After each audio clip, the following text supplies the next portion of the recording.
On my birthday, my daughter gave me a mechanical watch. My wife scoffed, calling it an old beat-up thing from a flea market. Then one day, the watch suddenly disappeared. My daughter immediately called me, her voice trembling. "Don't look for it anymore. Dad, leave the house quickly. My husband is waiting for you in the woods behind the house." The truth behind it left me utterly speechless. This story isn't easy to tell, but it matters. Before we start, would you drop a comment and tell me, have you ever had someone you trusted turn out to be a stranger? Your perspective helps more than you know. Some details here are fictionalized to protect privacy and strengthen the lesson, but the heart of what happened, that's real. I had drunk that cup of honey tea every morning for 25 years, but the third time my hand trembled holding it, I knew something was wrong. The ceramic mug felt heavier than it should have. At 68, I had spent 40 years building Langley Farm from nothing, and 25 years believing my wife Constance shared that dream with me. My right hand shook as I lifted the tea to my lips, not violently, just a fine tremor that made the golden liquid ripple in the October morning light streaming through the kitchen window. Constance, 65, and chief accountant of our farm for all 25 years of our marriage, stood at the kitchen sink with her back turned, washing dishes as she had every morning. Her hands moved in steady circles over a plate, and she hummed something soft I didn't recognize. "Are you all right, dear?" she asked without turning around. "Your hand is shaking." I set the mug down on the oak table we'd bought together in 1998. Just old age catching up, I suppose. Nothing to worry about. She dried her hands on a dish towel and finally turned to face me. Constance had aged well, gray streaks through dark hairlines around her eyes that deepened when she smiled like she did now. "You should rest more. 40 years is enough. Let the farm run itself." The farm couldn't run itself. 500 acres of Iowa farmland, 37 supply contracts for our beeswax operation, 14 employees who depended on my decisions every week. But I nodded and drank the tea anyway. It tasted like it always did, honey and chamomile, slightly bitter herbs. Constance said helped with inflammation, my grandmother's recipe she'd told me years ago. The trembling stopped after breakfast. I went out to check the beeswax factory operations, supervised the morning crew, loading shipping pallets, reviewed the accounting ledgers Constance had left on my desk. Everything normal, everything as it had been for decades. But my hands had shaken, third time this week. I didn't mention it to anyone. What was there to say I was 68? Bodies broke down. That's what they did. 3 days later, on the first weekend of October, my daughter came to the farm for my birthday. My daughter Vivica, 38 and sharper than I'd ever given her credit, handed me a watch on my birthday with eyes that said more than her words. The living room filled with afternoon light, and I could see through the windows into the garden, where 5-year-old Chloe, my granddaughter with her mother's dark eyes and her own fierce opinions about marshmallow size, ran through the garden, chasing the farm dog with pure joy. Brent, my son-in-law of 15 years, and a man who never used 3 words when silence would do, stood by the window watching Chloe play in the garden. "Happy birthday, Dad," Vivica said, holding out a small wrapped box. I opened it at the dining room table, while Constance brought out coffee and the birthday cake she'd baked that morning, German chocolate, my favorite. The box contained a watch, not digital, mechanical, automatic movement, white dial, brown leather strap, heavy for its size. I turned it over. My name engraved on the back, Horace Benjamin Langley. "It's beautiful, sweetheart." "Just wear it, Dad." Vivica's voice stayed light, but her eyes locked onto mine with an intensity that made me pause. "All the time. Please." Constance leaned over my shoulder to look at the watch, and I caught the scent of her perfume, the same lavender she'd worn for 25 years. Vivica didn't look at her stepmother. She kept her eyes on me. "I had it engraved. I want you to wear it, every day." I had no way of knowing that by the time my next birthday came around, I would understand exactly why my hands had been shaking.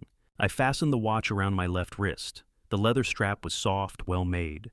The watch face was clean and simple, no complications, just hour and minute hands and a second hand that swept smoothly around the dial. Mechanical precision. 42 ticks per minute. "It's perfect," I said. "I'll wear it every day." Brent spoke for the first time since arriving. "Good watch, reliable." Chloe ran in from the garden, breathless and grass-stained, carrying something cupped in her small hands. "Grandpa, I found a beetle. His name is Jeffrey." I bent down to admire Jeffrey the beetle, while Chloe explained his complex backstory involving a kingdom and a quest. Vivica watched me still with that strange intensity in her expression. Constance cut the cake and served it with coffee, and we sat in the living room like a normal family celebrating a normal birthday. But nothing about that afternoon was normal. If you have ever received a gift that felt like a warning, you know the weight I felt when that leather strap closed around my wrist. Vivica and her family left before dinner. She hugged me at the door and whispered, "Don't take it off, not even to sleep." Why, I asked. She pulled back and smiled, and too bright, too quick. "Because I want to know you're thinking of me." That wasn't the real answer. I knew it. She knew I knew it. But Brent was already loading Chloe into the car, and Constance was calling from the kitchen. That dinner would be ready in 30 minutes, and the moment passed. Vivica held my gaze for 3 full seconds after I fastened the watch, her eyes carrying a message I couldn't yet read. Constance was already in the kitchen, preparing my evening tea. The watch ticked steadily against my wrist. 42 ticks per minute, mechanical and precise, counting down to something I didn't know was coming. I stood at the door watching Vivica's car disappear down the gravel drive, the October sun setting behind the oak trees I'd planted 40 years ago. The watch felt heavy on my wrist. My right hand trembled slightly as I raised it to wave goodbye. Inside, Constance was humming in the kitchen. The tea would be ready soon. The watch kept ticking. 10 days passed. I wore the watch every day just as Vivica had asked. I wore it to breakfast, to the beeswax factory, to bed. The message in her eyes faded into the rhythm of October farm work, and I almost convinced myself I'd imagined the urgency. Then the watch was gone. I woke at dawn on a Wednesday in mid-October and reached automatically for the bedside table where I'd placed it the night before. My fingers found only smooth wood. I opened my eyes. Empty space where the watch should have been. I sat up, squinting in the gray morning light. Maybe it had fallen. I checked the floor beside the bed, then got on my hands and knees to look underneath. Nothing. I searched the bathroom counter where I sometimes set it when I washed my face. Not there. Back to the bedroom, I pulled open the nightstand drawer, checked under the lamp, ran my hands across the bedding. The watch was gone. My chest tightened. I had put it on the table. I remembered doing it. I remembered the small sound it made when the leather strap touched the wood, the way the moonlight caught the white dial before I turned off the lamp. I remembered. Looking for something dear. I turned. Constance stood in the bedroom doorway, coffee cup in her hand, still wearing her bathrobe. Her expression held mild concern, nothing more. My watch. I said, trying to keep my voice steady. "The one Vivica gave me. Have you seen it? Sakchemise. Bond." She walked into the room and set her coffee on the dresser. "I haven't seen it since your birthday, Horace. Where did you have it last?" "Right here." I pointed to the bedside table. "I put it right here before I went to sleep." "Are you sure?" She helped me look, checking the same places I'd already searched. "You were very tired last night. Maybe you put it somewhere else and forgot." I hadn't been tired. I'd gone to bed at my usual time, placed the watch on the table, as I had every night for 10 days, and gone to sleep. But watching Constance search with such apparent concern, I started to doubt my own memory. "I'm sure I began." The phone rang. I stared at it. The bedside phone showing 6:47 a.m. on the display. Too early for casual calls. Constance glanced at it, then at me. I picked up. "Hello? Dad?" Vivica's voice stripped of all warmth. "Don't look for it. Take nothing. Leave the house right now. Brent's waiting at the forest edge behind Warehouse 2. Do you understand?" My mouth went dry. Constance was watching me, still holding the corner of the bedsheet she had lifted to check beneath it. "I don't understand," I said carefully. "You will. I'm going to play you something. Don't speak. Just listen." A click. Then voices, a recording, tinny through the phone speaker, but clear enough. Constance's voice, but not the soft tone I knew. Clinical. Cold. "The dosage tonight has to be exact," the recorded Constance said. "We can't have him alert enough to question the paperwork." A male voice responded. The male voice on the recording belonged to someone Constance called by his first name. Lyle, a voice smooth and calculating as a man pricing livestock at auction. "And you're certain the conservatorship filing will go through? He's not showing signs of resisting." "He's not resisting anything," Constance's voice said. "The tremors are working perfectly. 3 weeks at this dosage and he'll be symptomatic enough for Pennington to certify incompetence." I couldn't breathe. Constance was still in the room, looking at me with that concerned expression, asking with her eyes who was calling at this hour. 25 years of marriage can collapse in the time it takes to listen to 90 seconds of audio. "What about the daughter?" Lyle's voice asked. Vivica suspects nothing, Constance said. And if she interferes, what about the grandchild? There was a pause on the recording. When Constance spoke again, her voice had the casual tone of someone discussing dinner plans.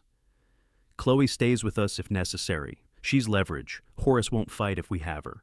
The recording ended. Vivica's voice came back on the line, shaking but controlled. The watch had a recorder. It activated when someone moved it from where you'd placed it. That recording transmitted to my phone 3 minutes ago. Dad, you need to leave right now. I see, I said, because Constance was still watching me, and I couldn't let my face show what I'd just heard. Can you do that? Vivica asked. Can you act normal for 3 more minutes?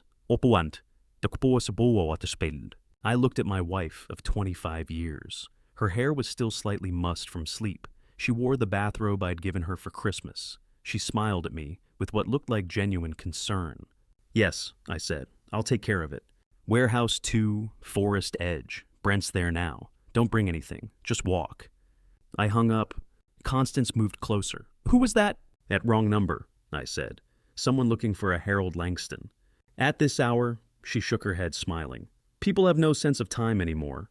I had drunk that tea every single morning for a quarter century, and I had thanked her for making it. I'm going to check the barn, I said, standing. Maybe I left the watch out there yesterday when I was doing inventory. I'll make your tea, Constance said. You look upset. The chamomile will help. Thank you, dear. She kissed my cheek and left the room. I stood there listening to her footsteps descend the stairs, hearing the familiar sounds of her morning routine in the kitchen below. The coffee maker, the kettle, the cabinet where she kept the honey and the herbs and whatever else she'd been putting in that tea. Whatever had been making my hands shake. Whatever had been designed to make me incompetent. I ended the call and sat on the edge of the bed for exactly 10 seconds. Then my eyes found the ceramic mug on my bedside table, the one Constance had brought me before I woke.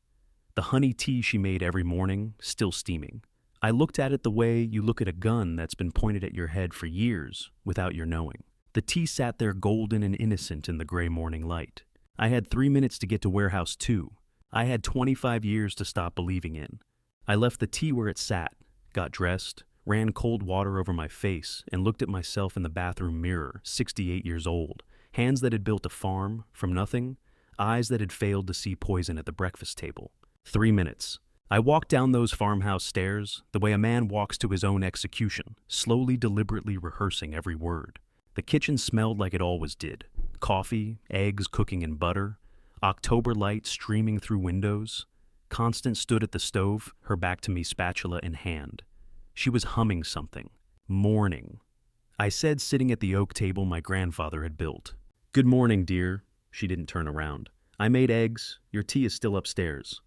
I'll get it in a minute. My voice came out steady. I can't find that watch Vivica gave me. You haven't seen it, have you? She glanced over her shoulder with a small smile. The one that looks like a flea market find no deer. You probably left it in the barn office. I watched her turn back to the eggs. That dismissal flea market find had seemed like affectionate teasing at my birthday party. Now I heard it differently. She'd taken the watch. She wanted me to think I'd misplaced it to doubt my own memory, the same way she'd made me doubt the tremors in my hands. You're right, I said. I'll check after breakfast. The honey shipment needs inspecting anyway. She brought the eggs to the table, scrambled just how I liked them. Set the plate in front of me with a kiss on my cheek. Her perfume was the same lavender she'd worn since our wedding day. You work too hard, she said, hand on my shoulder. At your age, you should be resting more. Let the farm run itself. There it was again. Rest. Step back. Let it run itself. Let her run it, she meant. Let her and Lyle take over while I became too incompetent to stop them. I ate the eggs, forced them down, made conversation about the weather, the beeswax contracts, shipping supplies. 25 years of breakfast conversations, and every single one of them reframed by 90 seconds of audio recording. That breakfast table oak built by my grandfather had held 25 years of morning conversations, and every single one of them was now a lie I had believed. I'll be in Warehouse 2, I said, standing. The new honey batch needs testing. Don't forget your tea, Constance said. I'll get it when I come back. I walked to the back door, put on my work boots, pulled my jacket from the hook. Constance was at the sink now, washing my plate, humming. Just going to check the new honey batch, I called. Back in an hour. Take your time, dear. I stepped out into October rain. gray sky, cold mist over the fields. I walked toward Warehouse 2, the way I had 10,000 times, but I didn't take the main gravel road where the kitchen windows had a clear view. Instead, I cut immediately behind the equipment barn and moved through the thick rows of the old orchard trees. The heavy autumn mist and dense branches kept me completely hidden from any angle of the house. Constance had never paid attention to the utility paths along the south fence line. She managed the numbers, not the dirt. Walking briskly through the mud, the cold rain hitting my face, my mind was sharper than it had been in months. Adrenaline was burning out whatever residual sedative remained in my blood. I skirted the back of Warehouse 2, keeping close to the metal siding, and slipped through the tree line where the forest bordered our property. Brent's car idled 20 feet away, tucked between pine trees' exhaust, rising in the cold morning air. I ran. Brent leaned across the passenger seat and pushed the door open. I collapsed into the car, breathing hard, rain-soaked. "I get in," Brent said, though I was already in. "Vivica has Chloe. We're 10 minutes ahead of schedule." I pulled the door shut. He put the car in gear and pulled onto the service road that wound through the forest away from the farm. "Does she know I'm gone yet?" I asked. Brent checked the rearview mirror. "Not unless she's psychic. It's been 8 minutes since you left the kitchen. 8 minutes. In 8 minutes, I had walked out of 40 years. 25 years of marriage had ended not with confrontation or explanation, but with me crawling through a tunnel like a fugitive. Through the rain-streaked car window, I watched the farmhouse kitchen lights warm and golden, still glowing in the gray October morning. Constance would be at the sink now, washing my breakfast plate, humming softly the way she did when she thought no one was listening. She had no idea the house was already empty. In her mind, I was still in Warehouse 2, inspecting Honey, trusting her drinking the tea she'd leave on my bedside table tonight. In her mind, I was still the man whose hands shook when he lifted his morning cup. Brent drove slowly, carefully, like a man who knew we couldn't afford to attract attention. The farmhouse lights grew smaller in the side mirror, then disappeared as we rounded the bend. "Where are we going?" I asked. Brent's hands tightened on the steering wheel. "Vivica's house. She has questions for you. And you're going to need to sit down when you hear the answers she's already found." I looked at my hands in my lap. They were steady now. No tremor, no shake. Just the hands of a 68-year-old man who had finally stopped drinking poison and started running from the woman who'd been serving it to him, with a smile for God only knew how long. The rain drummed on the car roof. The farm disappeared behind us. And somewhere back in that warm, golden kitchen, my wife of 25 years was probably pouring herself a second cup of coffee, completely unaware that her carefully constructed plan had just collapsed in the time it took me to walk through a passage she never knew existed. The farmhouse disappeared in the rearview mirror. Brent drove without speaking, windshield wipers cutting steady arcs through October rain. The sound of rain on the car roof was the first honest thing I'd heard all morning. We were on Highway 20 heading east when I finally spoke. "Tell me about Chloe." Brent kept his eyes on the wet road. "She's been at Vivica's since yesterday evening. Sleepover with Grandma excuse." Constance didn't question it. "Yesterday evening. While I'd been eating dinner at the farmhouse, my daughter had already extracted my granddaughter. Vivica had been planning rescue while I was still trusting my morning tea." "When did she know?" I asked. 3 months, give or take." 3 months, July. While I'd been working the summer harvest, my daughter had known, had been watching, collecting evidence. That the watch I said, voice-activated recorder, commercial grade. Vivica planted it in the office first, then decided closer was better. Brent glanced at me. "Your birthday seemed natural." My birthday. The watch she'd insisted I wear always, the urgency in her eyes. "How much does she know?" Brent's jaw tightened. "Everything. More than you want to hear on an empty stomach." I looked out at Iowa farmland rolling past in rain, fields like mine, lives that probably weren't collapsing in the back seat of a sedan on a Wednesday morning. The phone on Brent's dashboard rang. He answered on speaker. "We're 20 minutes out," he said. "Is he okay?" Vivica's voice filled the car. "Dad, are you there?" I opened my mouth. Nothing came out. "Yes, Dad." I pressed my fist against my mouth. The sound was short and silent, just air and something broken. I turned toward the window, but there was nothing left to hide. 45 seconds. That's how long I let myself break. Then I wiped my face with my sleeve. "I'm here, Vivica. I'm out. Tell me, how long has she been doing this? How much has she taken?" Vivica's voice wavered. "Dad, we should wait until you're here." "How long?" Silence. Then, "At least 18 months, maybe longer. We can prove 18 months of financial manipulation. The poisoning. Her voice caught. Medical evidence suggests 6 months of active dosing, maybe more. 6 months. Since April. Since spring, when I'd first noticed my hands shaking. When Constance had suggested I rest more, step back from operations. What has she taken? We'll go through everything when you get here. I have files, documentation. Silas is here. He's been helping me build the case. Silas, our family lawyer. How many people had known while I sat at that breakfast table every morning? Chloe, I asked. She's fine, watching cartoons. She thinks it's a special sleepover week. A pause. Dad, she mentioned Constance on the phone yesterday. Said Grandma Constance told her she might come live at the farm permanently. Have her own room there. My chest went cold. The recording. Chloe stays with us if necessary. They'd been conditioning her, preparing my 5-year-old granddaughter for whatever scenario they'd planned. I'm glad she's with you, I said. Brent took an exit toward Galena. The rain was lighter now, just mist. We'll be there in 15 minutes, Vivica said. Are you... She stopped. Stupid question. No, I agreed. I'm not okay. How long does it take to stop being a husband and start being a man who needs to know exactly what was stolen from him? But I need to know everything, I continued. Every file, every piece of evidence, every dollar she moved, every lie she told. You'll have it, Vivica said. I promise. Just get here safely. The call ended. Brent and I drove in silence through mist and Illinois morning. We crossed the state line. The road curved through hills that would be green in summer, but now were October gray. How bad is it? I asked. Marriage fraud to felony theft.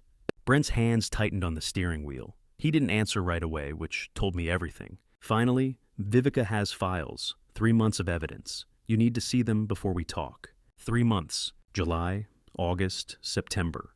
While I'd been living my life working my farm, eating meals with my wife, sleeping in our bed, my daughter had been building a case, documenting crimes, preparing for this moment.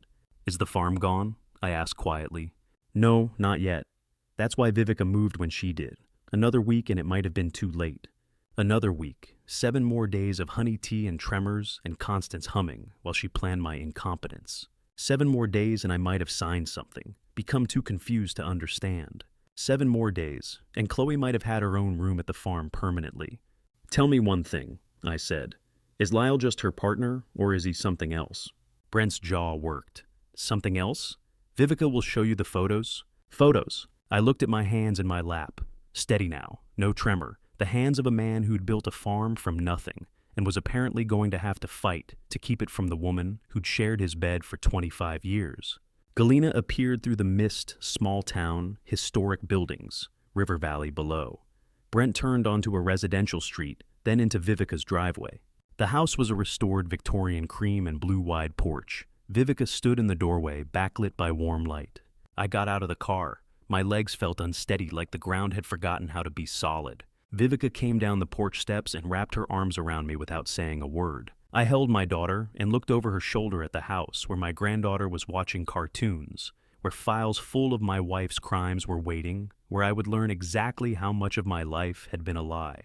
The rain had stopped. October mist hung in the air. Come inside, Vivica said quietly. Silas has everything ready. Brent's hands had tightened on the steering wheel when I'd asked how bad it was.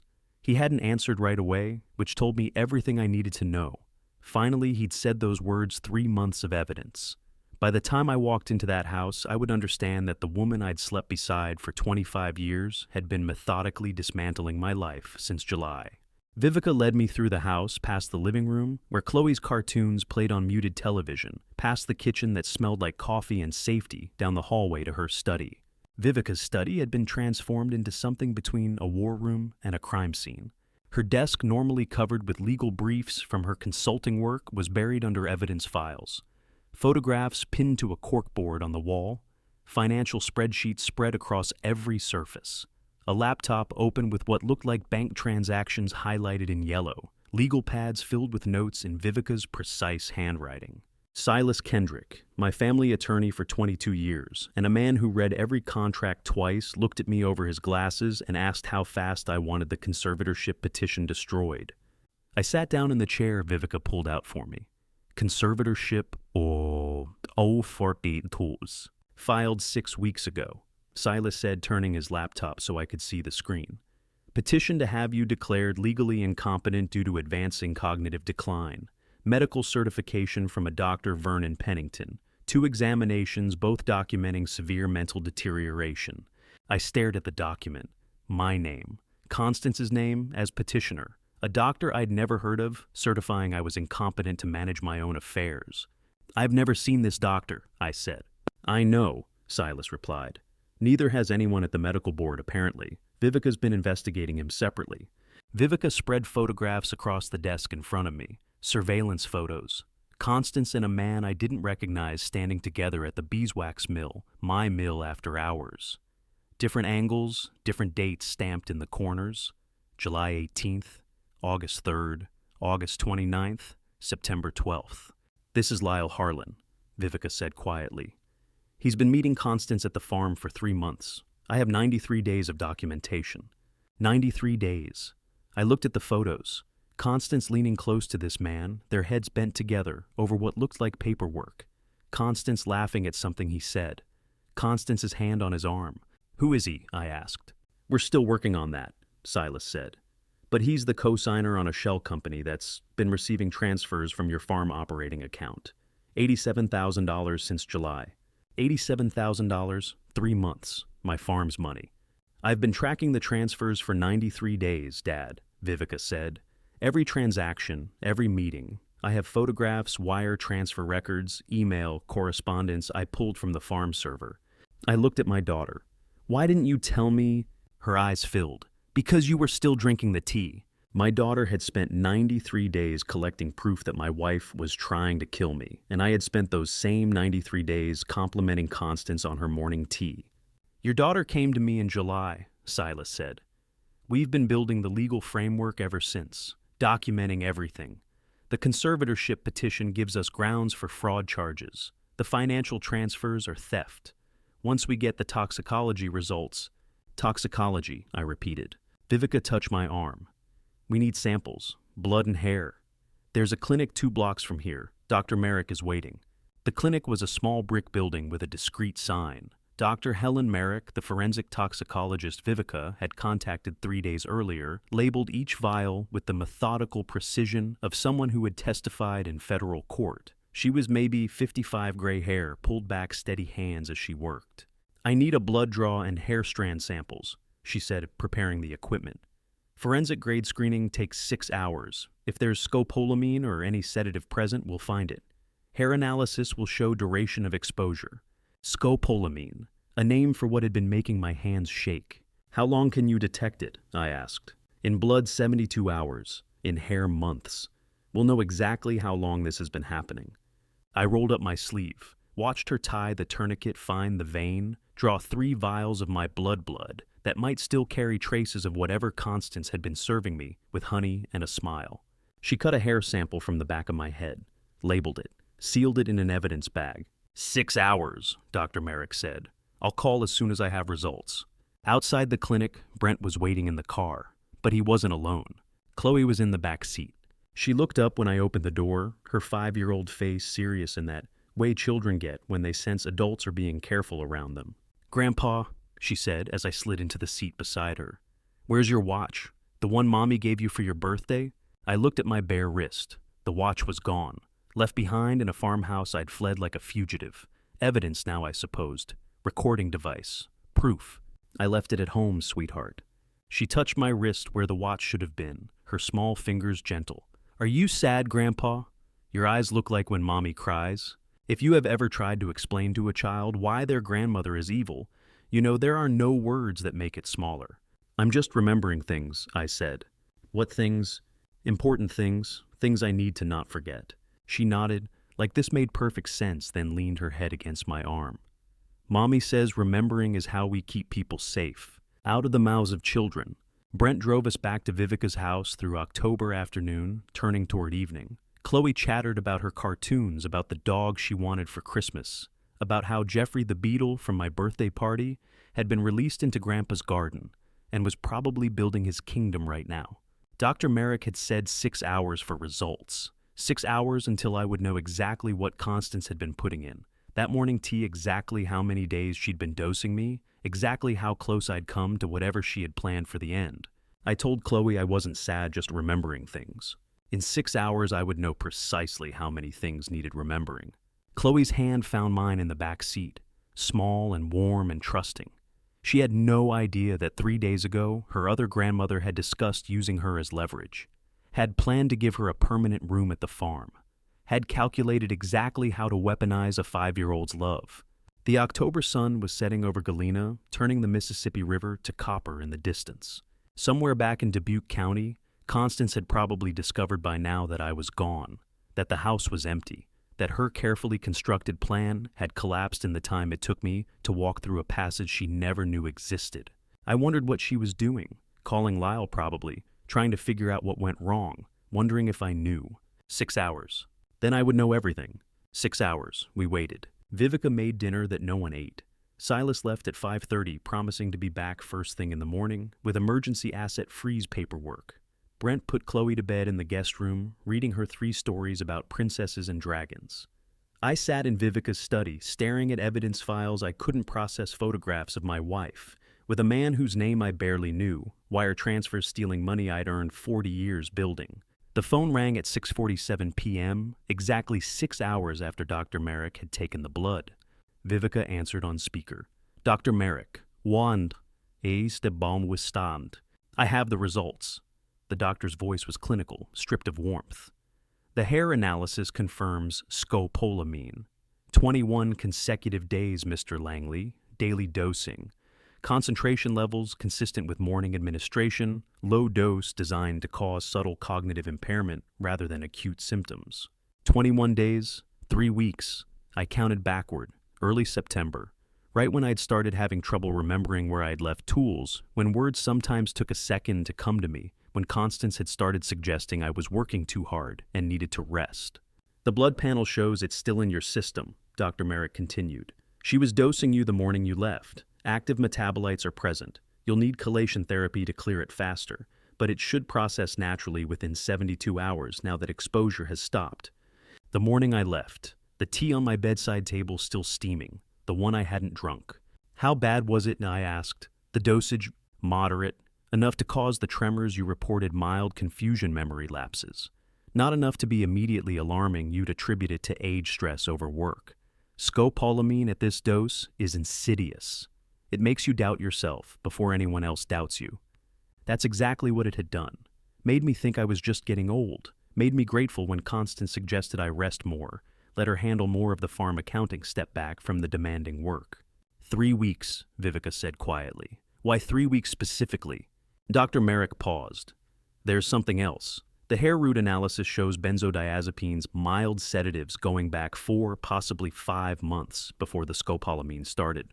Different drug, same pattern. Daily dosing, morning administration. The room went very quiet. 5 months, I repeated. The benzodiazepines would have caused subtle effects. Better sleep, reduced anxiety, mild cognitive slowing. Things you might attribute to taking better care of yourself. Then 3 weeks ago, she switched to scopolamine, a drug specifically chosen for memory and cognitive disruption. 21 days is 3 weeks, but 5 months is 150 breakfasts. 150 mornings of honey tea and thank you, dear. And I thought you said, this helps me sleep better. 150 mornings of Constance handing me a cup and watching me drink while she planned the next phase of whatever she was building toward. Why switch drugs? Vivica asked the question I couldn't form. Escalation, Dr. Merrick said. The benzodiazepines created a baseline, established the pattern of him being slightly slower, more forgetful, more willing to accept her suggestions. The scopolamine is the active phase.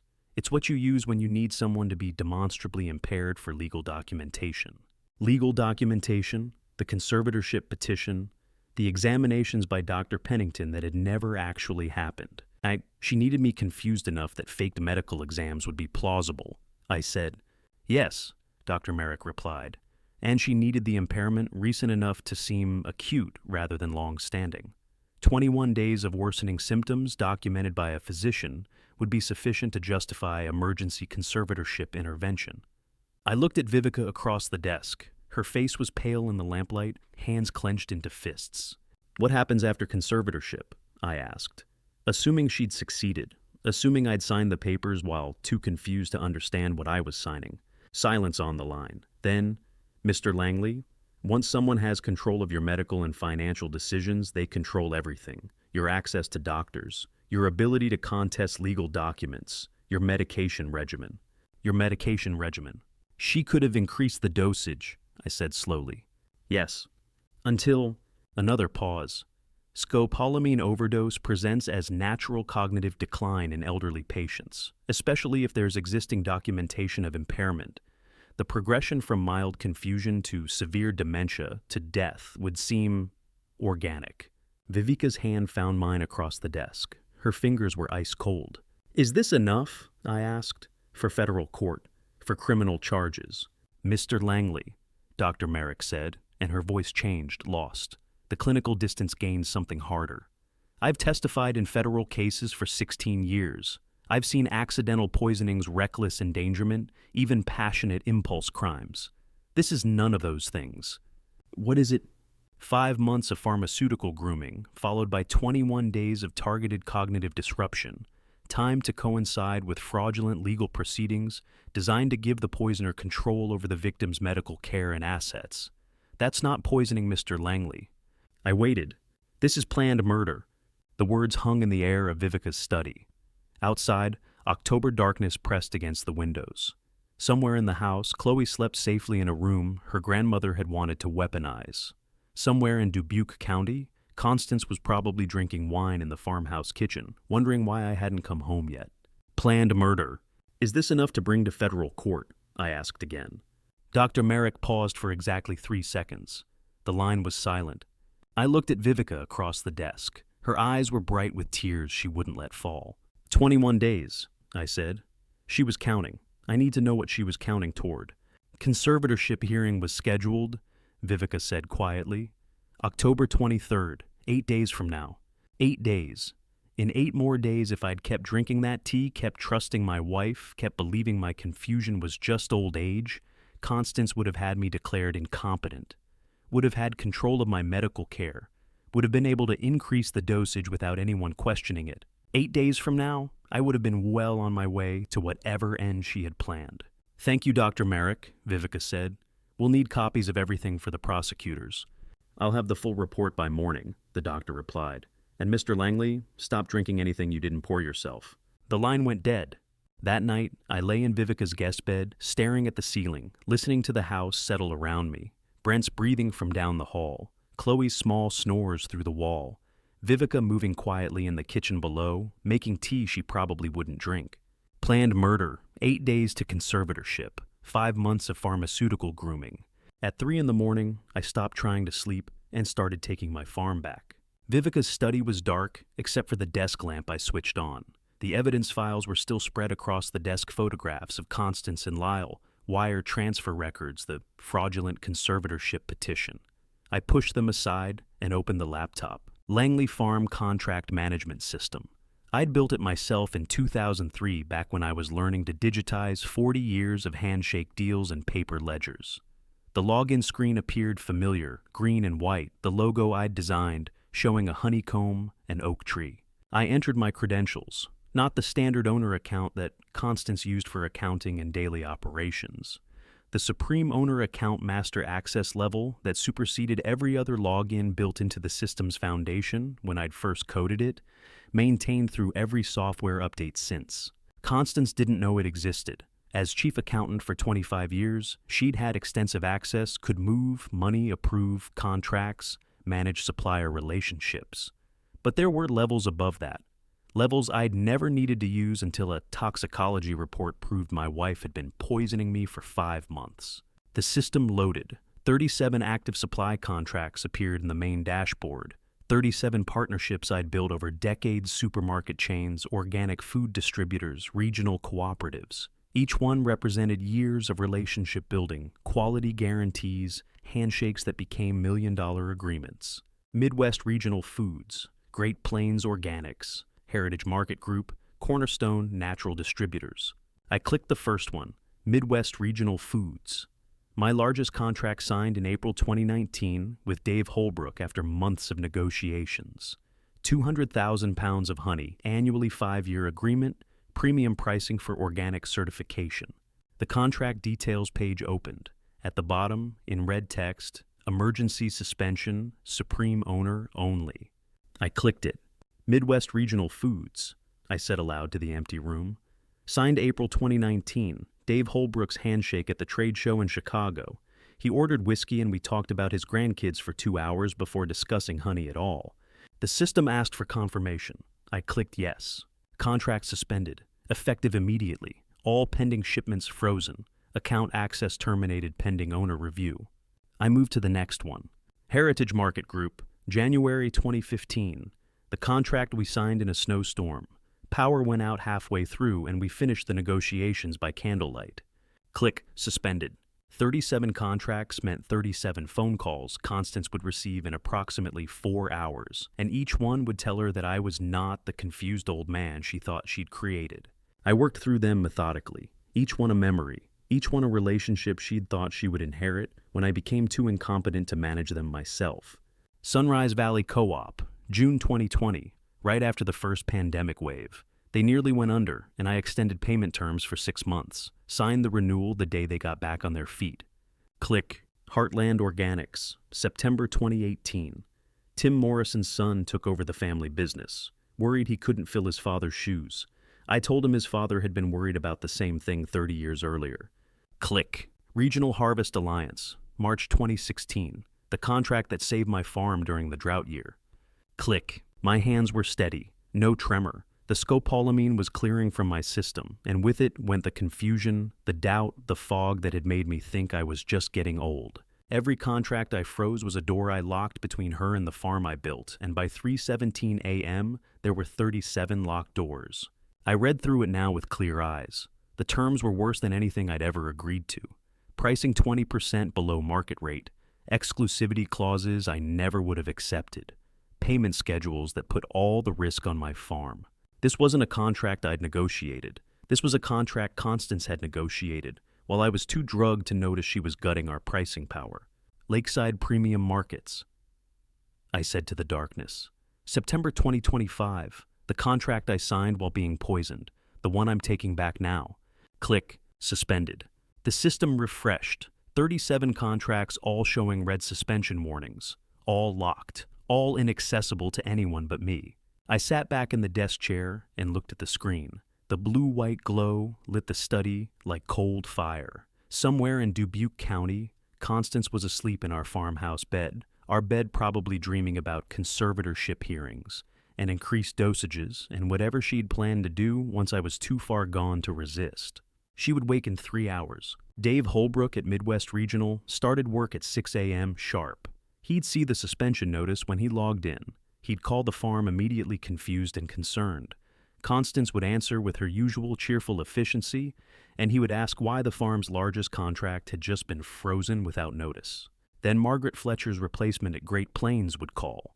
Then Heritage Market. Then all 35 others, one after another, each one asking the same question: why had Horace Langley personally suspended every active contract on the same night? And Constance would realize that I wasn't confused anymore, that I wasn't drugged anymore, that I knew. I woke to 17 phone notifications, and every single one of them was about my wife's loving concern for my deteriorating mind. Vivica was already in the kitchen, coffee brewing, her phone on the table, showing a screen full of messages. She looked up at me with an expression I couldn't quite read. She posted, Vivica said. She turned her phone so I could see. Social media Constance's account. A photograph. Me at the breakfast table, smiling, coffee cup in one hand. Morning sunlight through the window. I looked happy, relaxed. The caption, please help. My husband Horace left home yesterday morning and hasn't contacted anyone. He's been having memory problems lately and we're very worried. If anyone has seen him, please call. Praying for his safe return. Posted at 7:42 a.m. 463 comments already. That photo is from 2 weeks ago, I said. I remember that breakfast. I drank the 17th cup of poison tea that morning. Vivica scrolled through comments. Poor Eleanor. Alzheimer's is terrifying. What a devoted wife. Praying for your family. She posted this at 7:42 this morning. Vivica said, jaw tight. 463 comments already. People we've known for years, church members, farm suppliers, all telling her how sorry they are, how brave she is. I looked at the photo again. 2 weeks ago, mid-September. I'd been on the scopolamine for a week, having trouble remembering where I'd put my keys, forgetting meetings. Constance suggesting gently that maybe I should rest more. She had photographed me that morning, had captured that moment of me smiling while drinking poison. She's building the narrative, Vivica said. If you come forward now, she's already told everyone you're mentally incompetent. Every person who comments will testify that Constance was a concerned wife trying to find her confused husband. She had photographed me smiling at that breakfast table 2 weeks ago, smiling while drinking poison, because she knew she would need proof of my happy confusion when the time came to tell the world I'd lost my mind. The contracts, I said. She knows about those by now. Dave Holbrook would have called at 6. Vivica nodded, which means she knows you're not confused, that you're fighting back. And this is her countermove. Public sympathy, community support. She's positioning herself as the faithful wife of a man losing his mind. Vivica set her phone down. It's smart, cruel, but smart. I looked at the comments again, hundreds of them. People I'd known for decades offering prayers to the woman who'd been poisoning me for 5 months. I need to see the house, I said. Vivica frowned. Dad, you can't go back there. If she... Not in person. I stood. The security cameras. I installed them in 2017 after someone stole the tractor. She thinks there are only 3 visible ones. There are 11. Vivica's study. The laptop. I logged into the farm security system using credentials Constance had never known existed, like the contract system, like the underground passage, like so many things 40 years of ownership had given me. 11 camera feeds loaded. Barn, factory, storage, driveway, kitchen, living room. I clicked the living room feed. There they were. Constance and Lyle Harlan sitting on my sofa, the leather one I'd bought in 2010, the one that faced the fireplace where I'd held Vivica as a newborn, where I'd read Chloe's stories about princesses. Champagne bottle on the coffee table, 2 glasses, they were toasting. Vivica came to stand behind my chair. Her hand found my shoulder. Dad, you don't have to watch this. Yes, I do, I said. I need to see what I'm fighting. Constance was wearing the blue sweater I'd bought her for Christmas, her hair down the way she wore it on weekends. She was laughing at something Lyle said. He raised his glass. She clinked hers against it. They drank. Lyle's hand moved to her shoulder, squeezed. She leaned into him. On my sofa, in my house, while 463 people on social media worried about my deteriorating mind. They toasted with my champagne on my sofa, in my house, while 463 people commented on social media about what a devoted wife she was. How long has this been going on? Vivica asked quietly. The affair, I don't know. I watched Lyle pour more champagne. But the planning this isn't panic. This is celebration. Constance set down her glass and pulled out her phone, checked the screen, smiled, showed it to Lyle. He laughed. She was reading the comments, the prayers, the sympathy, the offers to help search for her poor, confused husband. 4 minutes, Vivica said, checking her watch. I watched Constance lean her head on Lyle's shoulder, watched him kiss her hair, watched them sit together on furniture I'd paid for in a house I'd built, celebrating what they thought was my mental collapse. 4 minutes and 23 seconds. Then I closed the laptop. Not because I couldn't watch anymore, I could have watched for hours and felt nothing but the cold certainty of what I was building. I closed it because I had seen enough. What I had seen was evidence. Constance celebrating with champagne at 8:15 in the morning, while her social media post claimed she was desperately worried. Constance comfortable and intimate with a man she'd claimed was just a business partner. Constance reading sympathetic comments and smiling, while the man beside her had helped her poison me for 5 months. I'd send that footage to Silas, I said. All of it. Timestamp, date, everything. Vivica nodded. What are you going to do? Nothing. Not yet. Let her build her narrative. Let her collect her sympathy. Let everyone believe she's the devoted wife of a man losing his mind. And then we show them exactly who the devoted wife really is. Evidence was all I needed now, and I had cameras in 11 locations she didn't know existed documenting every move she made. Let her toast with champagne. Let her smile at sympathetic comments. I had seen enough, but every second of that celebration was being recorded by cameras she didn't know existed. Every smile, every toast, every intimate gesture with Lyle, while her social media post claimed she was worried sick. 4 minutes and 23 seconds of footage that would destroy the narrative she was building. I spent the next day building the case with Silas.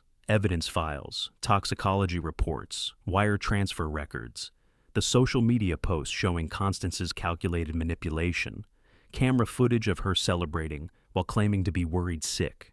Vivica drove to the farm at noon to retrieve financial documents I'd asked for, specific ledgers that Constance kept in the office records that would show the full scope of her theft.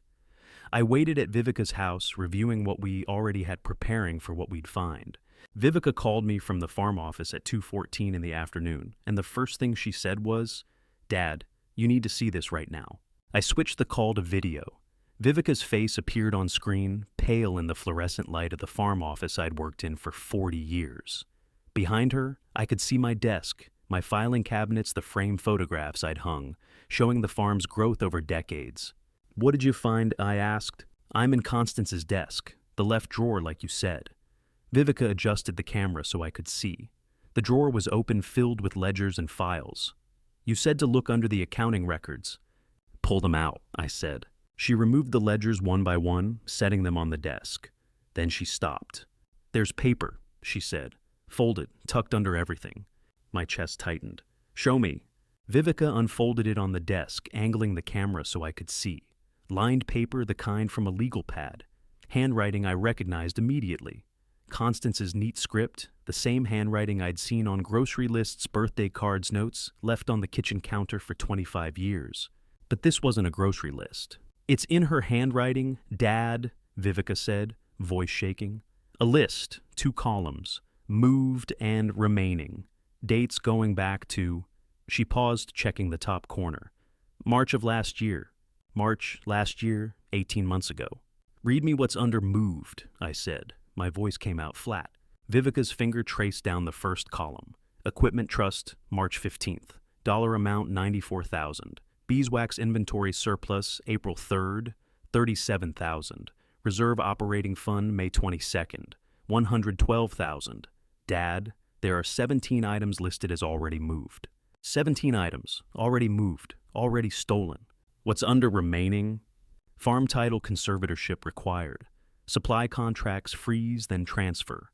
Primary operating account gradual withdrawal. Machinery assets liquidation post-conservatorship. Vivica looked up at the camera.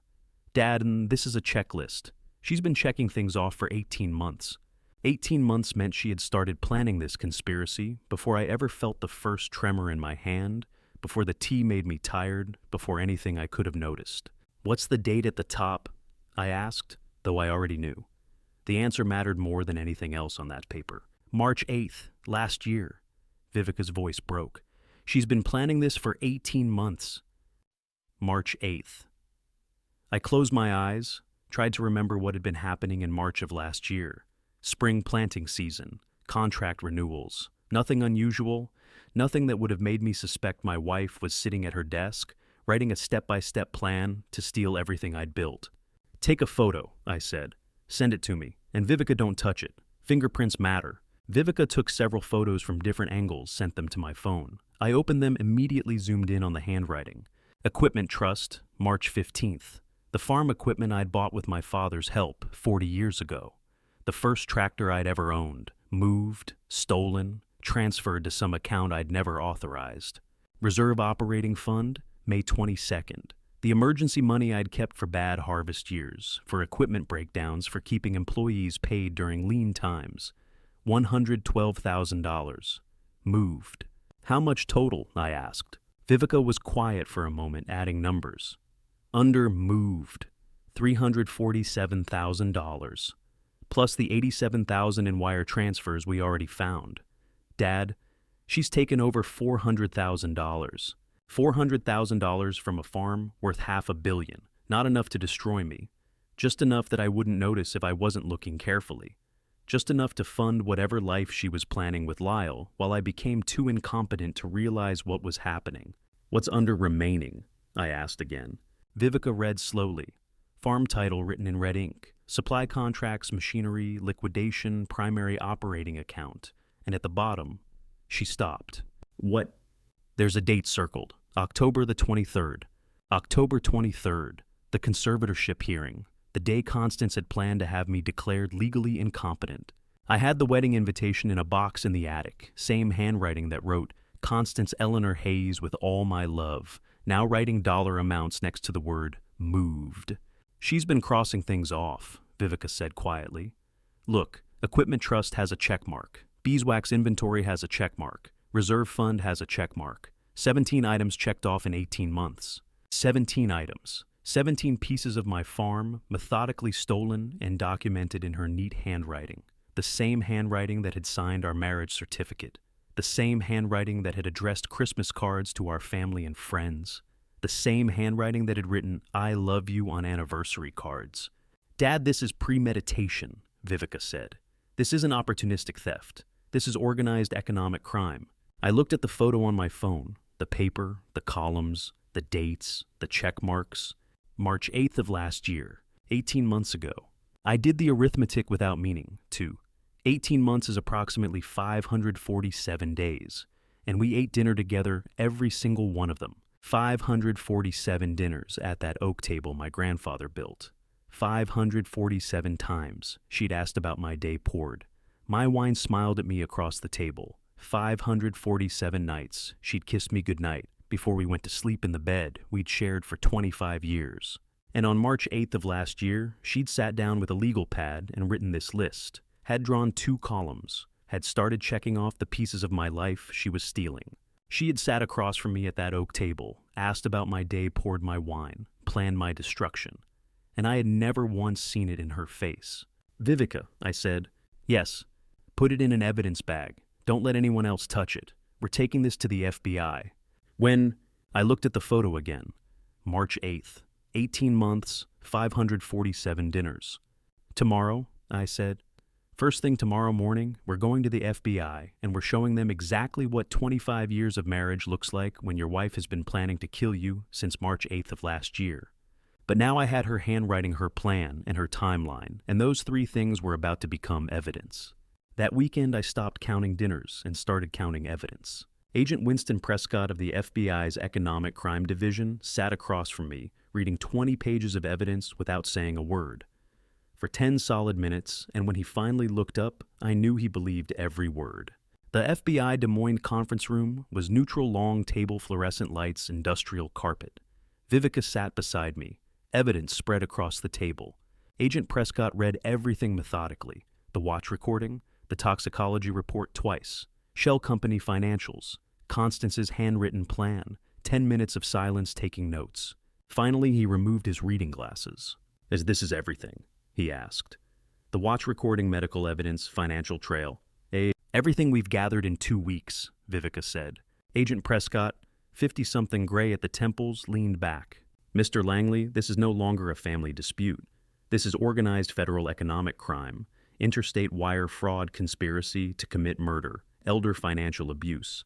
Pharmaceutical poisoning crosses state lines, scopolamine purchased in Illinois, administered in Iowa. Federal jurisdiction. What does that mean? I asked. I'm opening a case file, subpoena authority for Shell Company accounts. We treat this like organized crime because that's what it is. He tapped Constance's handwritten plan. 18-month timeline, systematic asset stripping, coordinated pharmaceutical incapacitation. This is enterprise. When a federal agent tells you that your marriage was actually organized crime, there is a specific kind of relief in knowing you are not the one who misunderstood what love was supposed to look like. How long until you can move? Vivica asked. 72 hours to build the framework, Agent Prescott said. But once I open this file, it becomes federal investigation. You won't control the timeline. U.S. Attorney decides prosecution. I understand, I said. You're certain no going back once I file this. I thought about Constance on my sofa with Lyle champagne and sympathetic comments. The tea for 5 months. Handwriting that wrote with all my love, now writing moved. I'm certain. Agent Prescott nodded. Then we have work to do. 3 days later, I sat in a small cafe 2 blocks from Langley Farm. Ruth Waller, who had worked the beeswax production line for 20 years and knew every temperature setting by heart, came to me with 2 years of silence weighing on her shoulders and fear in her eyes. 54 gray hair, in a practical braid, single mother. She ordered coffee she didn't drink. I heard through the farm network, she said, that you're building a case against Constance. I waited. I saw them 2 years ago, Mr. Langley, in the factory after hours, signing something on the beeswax production table. I should have told you. 2 years, before the 18-month plan, before the poisoning. What were they signing? Papers, legal looking. I couldn't see what, but she looked at her coffee. The way they stood together, his hand on her shoulder. I knew it wasn't business. You don't need to apologize, Ruth. I have a daughter to feed. I couldn't risk the job, but I can't stay silent anymore. 2 years meant Vivica had been watching my wife's affair longer than Constance had been actively poisoning me. I need you to do something else, I said. Anything? I pulled a folded paper from my jacket, unfolded it. A hand-drawn sketch, 5 cylindrical objects, precise measurements. What is this? 5 beeswax barrels, but not real ones. I need fakes. Outer layer authentic right color, smell texture. Pass visual inspection. Interior composition doesn't matter. Can you make that? Ruth studied the sketch. 2 decades of experience. You want something that looks like our premium product but isn't ease betrayals in et berstat. Exactly. What's inside? Paraffin, maybe. As long as the first 3 millimeters are authentic enough to fool someone checking surface samples. This is a trap. Yes. For Constance and Lyle. Yes. How soon? 72 hours. Ruth ran her finger along the measurements. That's fast, but I can do it. 5 barrels in 3 days possible. One more thing. The FBI will install tracking devices, small ones embedded in composition. Can that work? If they're small enough, I can work them into the paraffin layer during cooling. I slid the sketch across the table. What do you need, Mr. Langley? 5 fake barrels that would fool anyone who wasn't looking for the difference. Ready in 72 hours. Ruth folded the sketch, tucked it in her pocket. You'll have them. She stood to leave, paused. I'm sorry for not speaking sooner. You're speaking now. That's what matters. She nodded, left. I sat alone with cold coffee and a plan. The fake barrels would look perfect on the outside, authentic color, proper smell, expected texture. But inside cheap paraffin. And embedded in that paraffin FBI tracking devices, smaller than grains of rice. All I needed was bait to make her take them. I pulled out my phone, texted Vivica, tell Agent Prescott we're ready, 72 hours. She responded, what's the bait? I looked out at the farm I'd built 40 years ago, at the beeswax factory where Vivica had seen my wife and her co-conspirator signing papers 2 years ago. I typed something valuable enough that she can't resist, something she thinks I don't know she wants. Which is, I thought about the handwritten plan, the moved and remaining columns, items she'd checked off, ones she was still counting on. The farm itself, I typed. We're going to make her think she's won. Vivica's response came fast. I looked at the sketch. Vivica had taken 5 fake barrels that would track Constance's every move once she stole them. Watch recording caught her discussing the beeswax inventory, I typed. She thinks it's worth hundreds of thousands, thinks it's the one thing I haven't secured yet. We're going to let her believe she can take it before I lock everything down. And when she takes the bait, then we'll know exactly where she moves it, who helps her, how deep this conspiracy goes. And the FBI will have federal tracking evidence that she's actively stealing assets while claiming I'm the one who's confused. As I finished my coffee, it was cold and bitter and perfect. 72 hours until the trap was set. 72 hours until Constance would have to choose between walking away from $500,000 in beeswax or proving exactly what she was willing to steal from the husband she'd been poisoning. 72 hours can feel like 72 years when you're building a trap for your wife. Vivica and I met at Warehouse 3 at dawn. My daughter had driven out before sunrise, leaving Brent with Chloe, not saying a word about the risk. The warehouse was cold, our breath misting. Power tools on the workbench, 5 wooden barrel frames waiting, and genuine Langley Farm beeswax, the last honest thing we'd use. As the coating has to be at least 3 millimeters thick, Vivica said, studying the barrel frame. Anyone who cracks the surface for a sample will find real beeswax. She'd worked with beeswax her whole life, knew the temperature, the color variations, the smell, sweet and clean and honest. Everything Constance's tea hadn't been. We worked in silence. Vivica heated genuine beeswax while I prepared the Core's cheap paraffin that would pass surface inspection. Weight them right, seal them professionally, stamp them with authentic markings. How thick is the paraffin core? I asked. 97% of each barrel's volume, Vivica said. The beeswax coating maintains authenticity. When someone tests it, they'll find what they expect. Unless they melted the whole thing.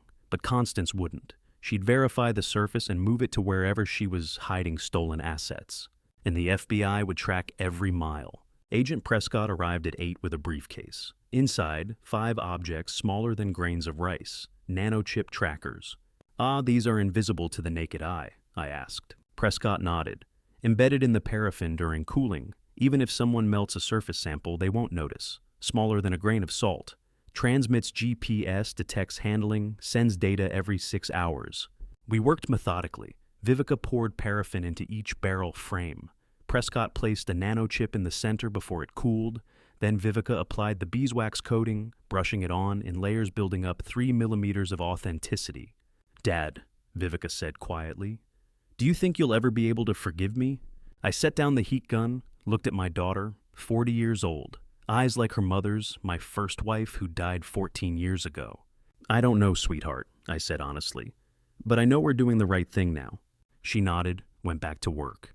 The warehouse suddenly felt too warm. I stepped outside for air and saw morning frost still clinging to the oak trees along the property line, the same trees I'd planted with my first wife 40 years ago. They'd survived drought storms and Iowa winters. I wondered if I would survive this. By noon, we had 5 perfect fake barrels, stamped with Langley Farm markings, proper weight, authentic smell, and inside each one, a tracking device. Now I needed bait. That afternoon, I sat in my farmhouse office with the door open. Constance was somewhere in the house. I picked up my phone, dialed Agent Prescott's burner phone, spoke loudly enough to carry into the hallway. Yes, the vault in the old dairy barn foundation, I said to dead air. Grandfather built it in 1947. The key's been in my desk for years. I should put it somewhere safer. But it's worked fine for 78 years. Pause, pretending to listen. 2.3 million in bearer bonds and gold eagles. I want it included in the estate revision, especially now that I'm, well, given my recent health issues. Another pause. Yes, I understand. We'll schedule the paperwork revision for next week. I ended the call, opened my desk's top drawer, and placed a vintage key inside, actually from an old tractor lockbox. Left the drawer slightly ajar. Stood, walked out, headed to the south fields. Did not look back. 4 hours later, Agent Prescott called. Mr. Langley, she took the bait. I was in the equipment barn alone. How fast? 17 minutes after you left your office, she called Harlan. We have the full transcript. What did she say? Exact quote, there's a spare key in his office drawer. He leaves it unlocked when he's in the south fields. Tomorrow night when he takes his medication and goes to bed early. Tomorrow night. She was planning to rob me tomorrow night, while I was supposedly medicated and asleep. I remembered our 15th wedding anniversary. Constance had given me a leather desk organizer with my initials embossed in gold. It sat 6 inches from where I'd planted the fake key. She'd written in the card, "To my rock, my partner, my forever." The card was still in the drawer underneath yellow with age. There's more, Prescott said. His voice changed. Harlan said something else. He told her to be smart like last time. Last time. The equipment barn went very quiet. Last time, I repeated. That's what he said. Be smart like last time. Mr. Langley, what else might they have done? I closed my eyes. 40 years of building, 25 years of marriage, 18 months of documented planning, 5 months of poisoning, 2 years of secret meetings. What else had I missed? I don't know, I said, but we need to find out. I'll pull complete financial records going back 5 years, Prescott said. Every transaction, every account. If there was a last time, we'll find it. Start with major transactions, I said. Anything over 50,000, property transfers, insurance claims, anything requiring my signature, or that could have been forged. Already on it, I'll have preliminary results by morning. Last time, I repeated into the phone. What the hell did they do last time? Prescott was quiet. Then, Mr. Langley, people who say, like last time, have practiced. This isn't their first conspiracy. It's just the first one you've caught. I hung up. Stood in the equipment barn where I'd stored tractors for 40 years. where I'd taught both my daughters how to maintain machinery, where I'd built a life I thought was solid. Be smart like last time. Constance and Lyle had done this before, successfully, and I'd never known. The trap was set, the fake barrels were ready, the bait was planted. But now, I wasn't just catching them trying to steal from me. I was uncovering how many times they already had. Mr. Langley, your wife's petition claims you underwent 2 psychiatric examinations, Silas said, tapping the first document. July 19th and September 3rd this year. Dr. Pennington describes you as disoriented, confused, unable to manage affairs. I remembered those dates. July 19th, Iowa Farmers Coalition meeting. September 3rd, State Fair judging. I was never examined, I said. Correct. Silas pulled out a second folder. July 19th, you gave the keynote address at the Iowa Farmers Coalition conference. 47 witnesses, video recording. You spoke 37 minutes without notes about sustainable farming. Vivica added a photograph to the board me at the podium, gesturing toward a PowerPoint slide. September 3rd, I asked. State Fair livestock competition. You judged Holsteins for 6 hours. Silas produced newspaper clippings. 43 photographs from the Des Moines Register. Timestamps match exactly when Dr. Pennington claims you were in his office 300 miles away, unable to spell your name. I thought of Constance kissing my cheek those mornings, telling me to drive safely. She'd known exactly where I was going. She'd fabricated appointments that coincided with my most public activities. She'd been that confident. Vivica handed me one of the reports. I read Dr. Pennington's description. Patient became agitated when asked simple arithmetic. Could not recall his wife's maiden name. Insisted he owned a farm worth $50 million, clear delusion of grandeur. And how much did she pay him? I asked. We're tracing that, Silas said. But Agent Prescott forwarded this to the medical board. Dr. Pennington's license will be suspended by week's end. The conservatorship petition is dead. I should have felt relief. Instead, I felt the weight of calculation. Constance hadn't made a careless mistake. She'd created documents so brazenly false they suggested supreme confidence in controlling my reality. There's more, Vivica said quietly. Agent Prescott entered carrying a laptop. He'd driven from Des Moines specifically for this. Mr. Langley, we ran background checks on everyone in your wife's contact history, Prescott said, opening his laptop to a genealogy chart. And she'd received a call from a stranger whose cousin I'd beaten in a land deal 15 years earlier. Gerald Morrison had tried to buy the Kellerman property 2,000 acres adjacent to my eastern boundary. I'd outbid him by 7%. He'd leveraged everything on that expansion, and when it fell through, he'd declared bankruptcy within 18 months. I'd attended his funeral 5 years ago, out of respect. Constance had baked a casserole for his widow. This isn't about money, I said slowly. This is revenge. Multi-generational revenge, Prescott confirmed. Morrison died bitter. His family blamed you for his financial collapse, his stress-related death. Lyle Harlan contacted your wife with a proposition: destroy your life, take your fortune, split the proceeds. Vivica's hand covered her mouth. Silas stopped writing. But Constance never met Morrison before his funeral, Brent said from the doorway. I thought of that casserole, the sympathy card in Constance's handwriting, her arm through mine at the memorial whispering, poor man, some people just can't handle competition. She'd known. Our interests. I'd thought she meant the family. Now I wondered if she'd been cataloging enemies even then. When did Lyle first appear publicly? I asked. Prescott checked his timeline. 14 months ago, introduced at a charity fundraiser as a new friend from book club. 23 months of secret planning before going public. The same time frame as the financial manipulation Vivica had uncovered. Does Constance know about the Morrison connection? Vivica asked. I looked at the genealogy chart. The phone records the timeline of calculated deception. 42 minutes on that first call. You don't spend 42 minutes with a stranger unless they're offering something you want. I already know the answer, I said. She's always been smarter than she pretended. Agent Prescott closed his laptop. We have surveillance teams positioned around your property. When you return home tonight, act normal. We need to catch her accessing that desk key. I nodded, but my mind was elsewhere. Constance hadn't just accepted Lyle's revenge scheme, she'd engineered it, refined it, turned it into something deadlier than simple vengeance. She'd turned it into art. The timestamp on the security footage read 11:04 p.m., and I watched my wife of 25 years move through my farm office like a professional thief. Agent Prescott had called me to the FBI monitoring station at dawn. The hidden camera captured everything Constance and Lyle entering with flashlights' beams cutting precise paths through darkness. 11:04, Prescott said. She went straight to the desk, no searching, no hesitation. She knew exactly where you'd put it. On screen, Constance crossed to my mahogany desk in 4 quick steps. No glance at filing cabinets, no pause at the bookshelf. She opened the center drawer, and her gloved hand closed around the brass cellar key. "Notice, Lyle," Prescott said. I watched him move to the wall-mounted cellar layout map. He photographed it with his phone, 2 quick shots, then stepped back into Constance's shadow. His movements were economical, professional. "He touches nothing else," I said. "Just the photograph." "Exactly. Watch again." Prescott rewound 15 seconds. "He stays in her shadow photographs, only the target maintains awareness of the door.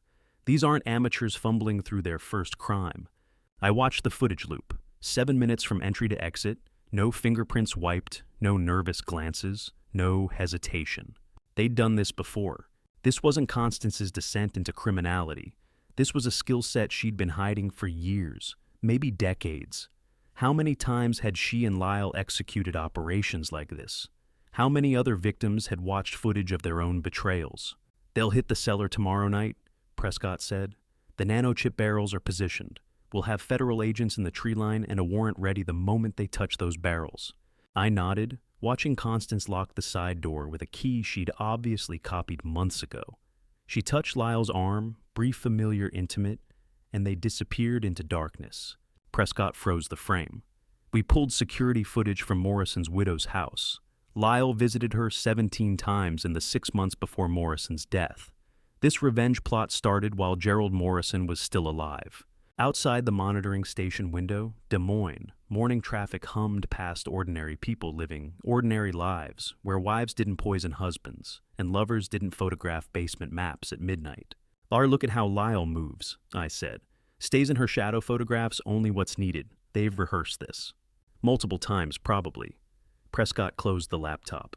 "When you return to the farm today, maintain absolute normalcy. She can't suspect we're watching. One wrong word, and she'll abort."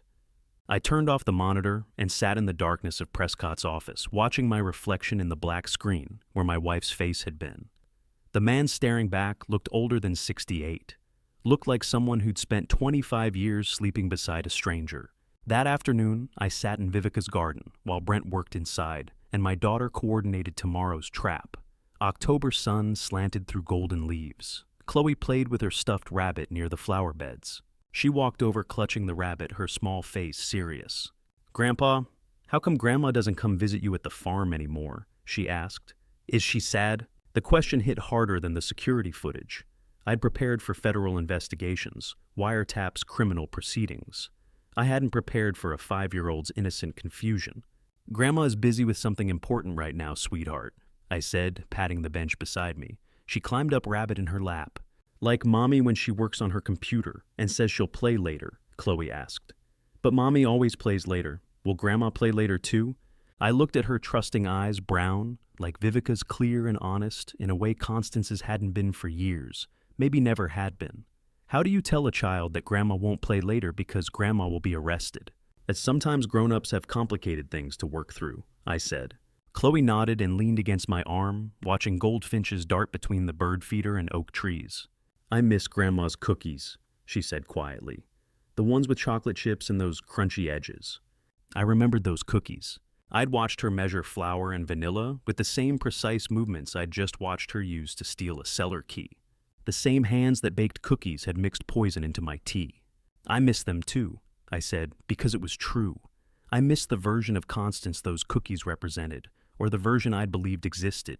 Chloe shifted closer, warm against my side. "Daddy says you're staying with us for a while because the farm is being fixed. What's broken? Everything I thought, the foundation, the trust, the 25 years I'd built on sand. Just some old problems that need attention," I said. She accepted this with a child's faith. We sat together as October shadows lengthened across the garden, as birds settled into evening quiet, as the sun dropped toward the horizon and painted everything gold. Tomorrow night, Constance and Lyle would descend into my cellar. They'd reach for those fake beeswax barrels worth $2.3 million. FBI agents would emerge from the tree line with a warrant. My wife of 25 years would be arrested for attempted grand larceny fraud, conspiracy to commit murder. Tomorrow would bring lawyers and courtrooms and evidence presentations. Tomorrow would bring the confrontation I'd been building towards since Viveka played me that first recording. But tonight I just sat in my daughter's garden, while my granddaughter leaned against my chest, her small body trusting and warm. The rabbit's button eyes stared at nothing. Chloe's breathing slowed into the rhythm of near sleep. How do you explain to a 5-year-old that Grandma is stealing from Grandpa, that Grandma wants Grandpa dead? You don't. You hold her while October darkness settles over the garden. You memorize the weight of her against your chest, the flower smell of her shampoo, the absolute trust in how she relaxes into your arms. Tomorrow the trap springs. Tomorrow Constance touches those nanochip barrels and federal agents step from shadows. Tonight I just hold something real. Agent Prescott's text arrived at dawn. Barrels gone. Subjects en route to unknown location. Do not engage. Long line operation live. I'd driven back from Viveka's house the previous evening, kissed Chloe goodnight, and returned to the farm to maintain normalcy. Constance had been asleep when I'd slipped into the guest room. The cellar break-in happened at 2:17 a.m., according to the FBI's silent alarm. 5 fake beeswax barrels, nanochip trackers embedded now moving north. I called Prescott from my truck. Why aren't you arresting them? The barrels are moving north toward the river, he said. If we arrest them now, we get 2 people. If we wait, we get the whole network smugglers, buyers, everyone. How long? However long it takes. Could be hours, could be days. I drove to Viveka's house and didn't leave for 43 hours. The first day crawled past in excruciating silence. I paced the length of Viveka's study, 14 steps window to door, 14 steps back. My phone stayed in my handscreen, lighting up every few hours with terse FBI updates. ICE subject stopped at storage facility Cascade, Iowa. Barrels transferred to refrigerated truck. Truck heading north, Interstate 52. Viveka brought coffee I didn't drink, brought sandwiches I didn't eat. She didn't ask questions, didn't offer platitudes. She just sat in the leather chair by the window, reading legal documents, a quiet presence keeping me from falling apart. Night came. Brent took Chloe to his parents' house. The house fell silent except for my pacing and the periodic buzz of my phone. Truck stopped Dubuque city limits. Subjects meeting unknown parties at warehouse. Surveillance holding position. At midnight, Prescott called. Mr. Langley, the barrels have changed hands 3 times. We've identified 7 individuals so far, including a known international smuggling operator. This is bigger than your wife's fraud case. This is a federal trafficking investigation. I don't care about trafficking, I said. I care about Constance. I understand, but we need to see this through. If we move too soon, the network scatters and we lose everyone. I hung up and pressed my forehead against the study window. Outside November, darkness stretched over Galena's sleeping streets. Somewhere north, my wife was negotiating with smugglers over fake beeswax barrels. Viveka appeared beside me with fresh coffee. You should eat something. I can't. She set the plate down anyway and sat beside me on the window seat. We watched the empty street together until dawn broke gray and cold. The second day was worse. Prescott's updates came less frequently. I counted ceiling tiles in Viveka's study. 42. I counted books on the legal shelf. 137. I counted my heartbeats between phone checks. 43 hours. I'd counted every one. 43 hours since she'd stolen from me for the last time. At 3:07 a.m. on the second night, my phone rang. It's happening, Prescott said, his voice low and urgent. Target approaching Dubuque Harbor. We're in position. I put the call on speaker. Viveka appeared in the doorway and sat across from me. Prescott's voice came through in whispered fragments. Subject 1 and Subject 2 approaching dock. Third party waiting with case. Subject 2 opening case, confirming cash payment. How much, I asked. Looks like stand by. A pause muffled conversation. $287,000. My farm's stolen money liquidated and delivered. Payment for passage. Payment for disappearance. It's Subject 1 taking possession of the case. Prescott continued. Moving toward cargo ship. We're going in 3, 2... I heard it through the phone. Sudden eruption of movement shouted commands amplified across water. All federal agents' hands where we can see them. More shouts. Running footsteps. Then Prescott's voice clear and official. "Mrs. Constance Langley, you're under arrest for conspiracy to commit fraud, attempted murder, and interstate smuggling. You have the right to remain silent." I heard her voice in the background, distant but unmistakable. She didn't cry, she didn't beg, she said calm as ordering groceries. "I want my attorney." Like she'd been expecting this. Prescott came back on the line. "Mr. Langley, we have both subjects in custody. The harbor operation yielded 7 arrests total. Your wife was attempting to board a cargo ship bound for Montreal with the cash payment. Montreal, Canada, disappearance into international waters where extradition would take years." "What happens now?" I asked. "Federal arraignment tomorrow morning. The U.S. attorney will be filing multiple charges." Mr. Langley, she had a packed suitcase in the car, fake passport. This wasn't opportunistic. This was her exit strategy. I thought of our bedroom closet at her side, meticulously organized. Had she been packed for weeks? Had she kissed me goodbye each morning, knowing she was counting down to escape? "Thank you, Agent Prescott," I said. My voice sounded far away. "We'll need you for statements tomorrow. Get some rest." And just like that, 25 years of marriage ended with a Miranda warning, read over a phone line at 3 in the morning. I put the phone down on Vivica's desk. The screen went dark. The study fell silent. Vivica stood in the doorway, backlit by hallway light, her expression unreadable. She crossed to the chair beside mine and sat down in the darkness. We stayed there for a long time, without speaking.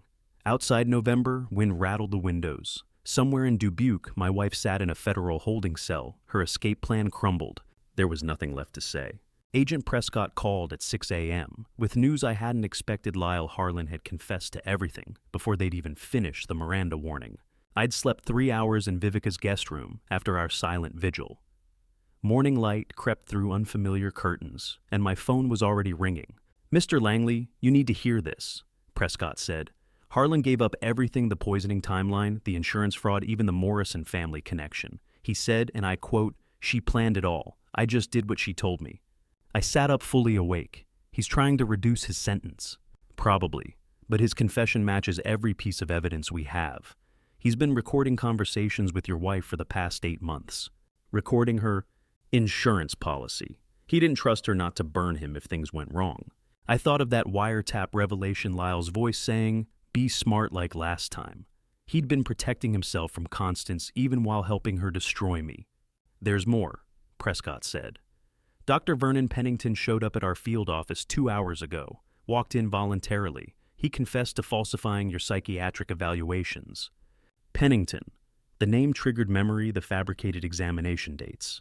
He brought $78,000 in cash. Said Mrs. Langley paid him over 14 months to create documentation for the conservatorship petition. He's terrified. Says he can't live with what he did. Both of them. Both of Constance's accomplices had collapsed the moment she was arrested.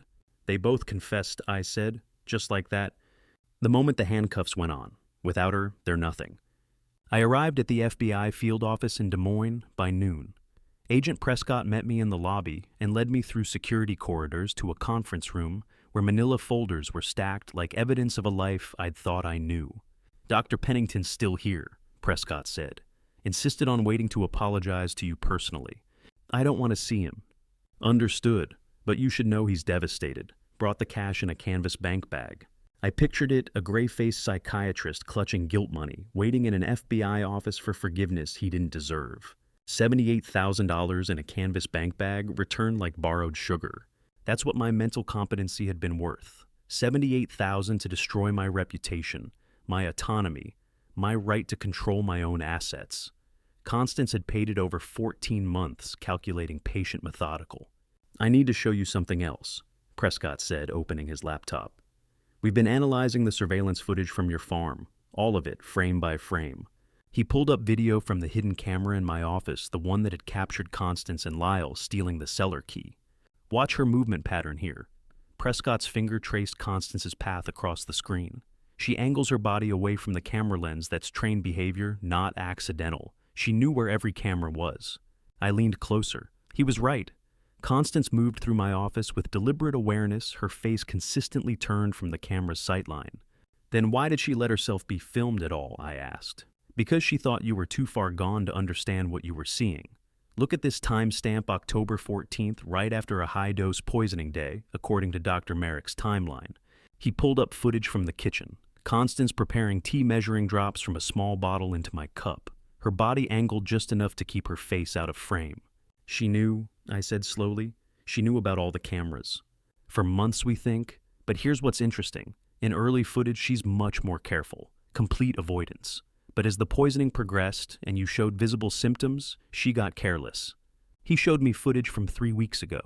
Constance in my office rifling through desk drawers, her face clearly visible. Not careless, I said, confident. Exactly. Prescott pulled up the footage. I'd already seen Constance and Lyle stealing the cellar key. And here, look at this moment right before they leave. He advanced the frames one by one. Constance paused at the office door, turned, looked directly at the hidden camera.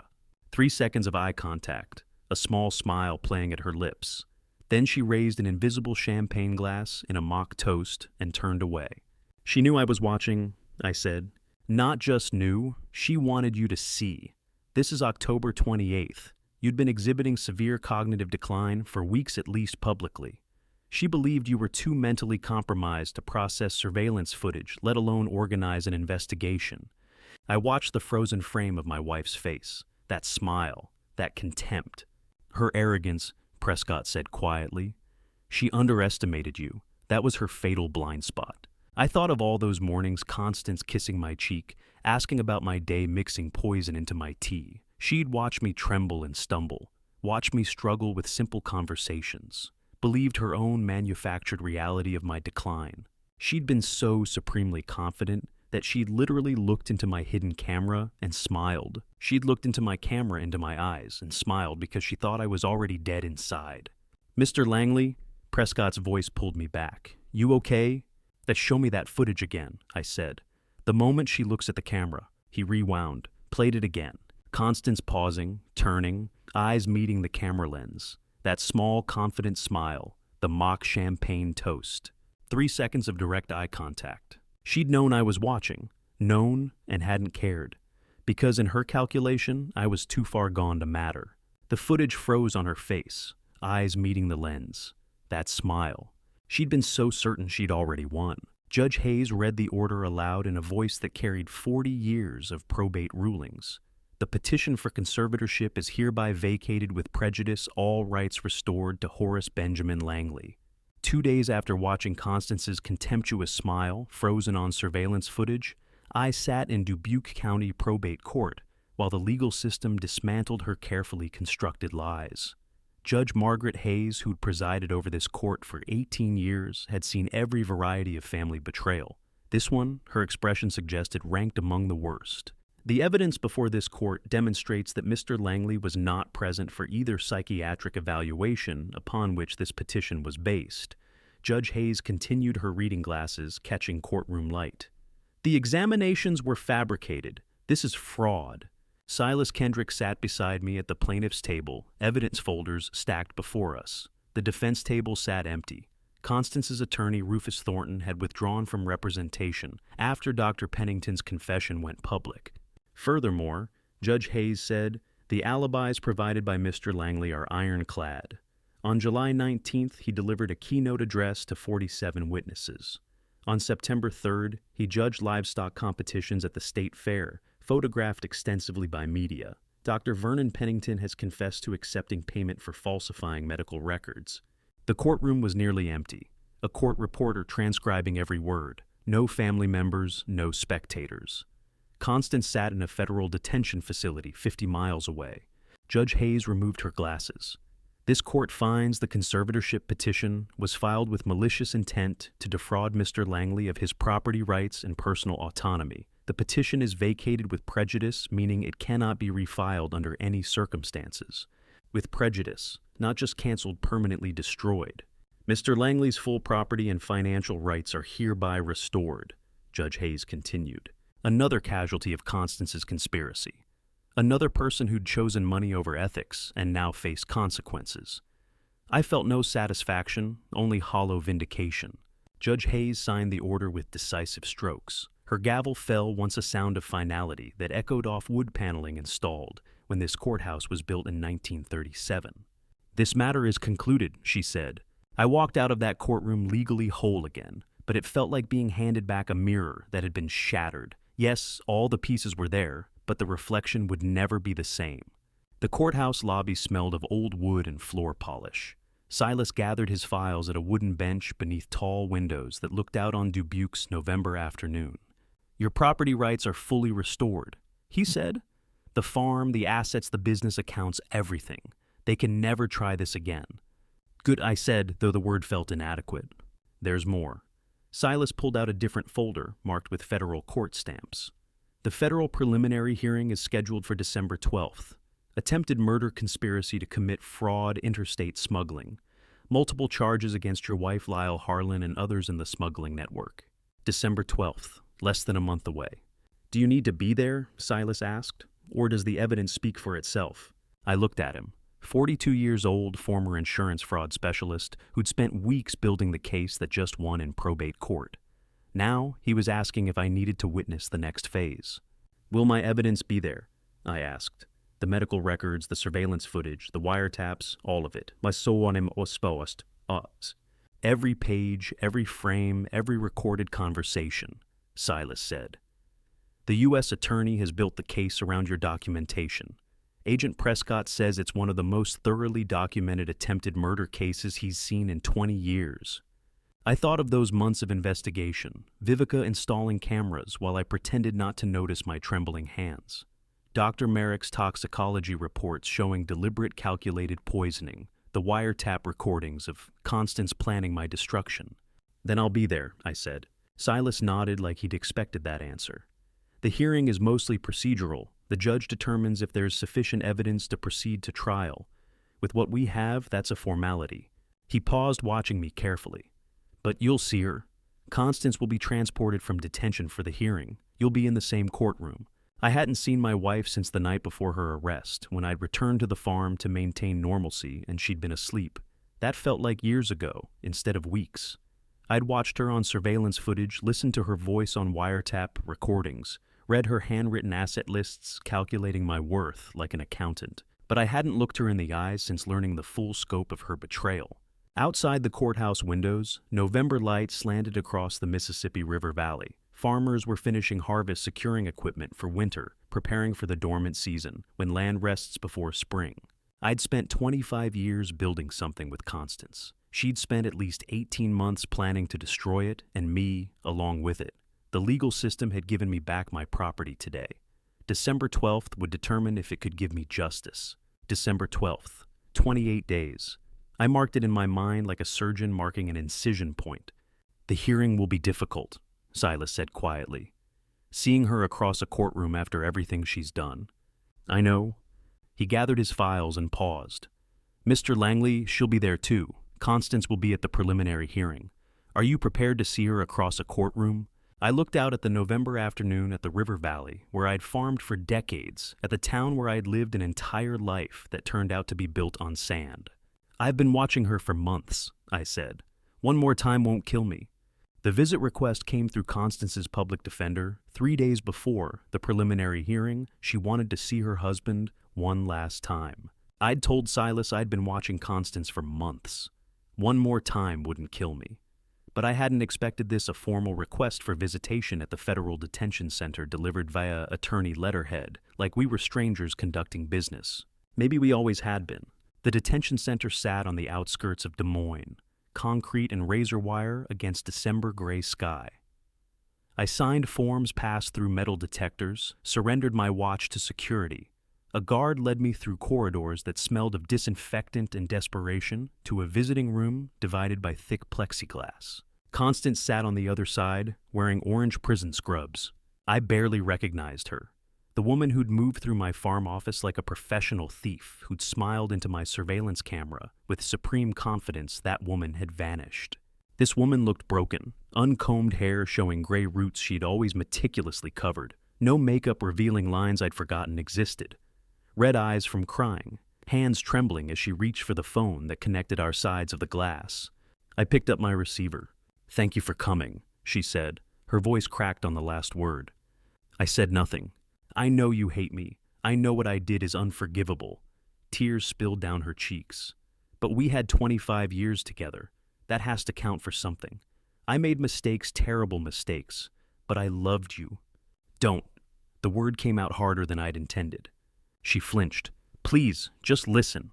I know the evidence, I know what they're saying, but you have to understand it wasn't supposed to go this far. Lyle convinced me.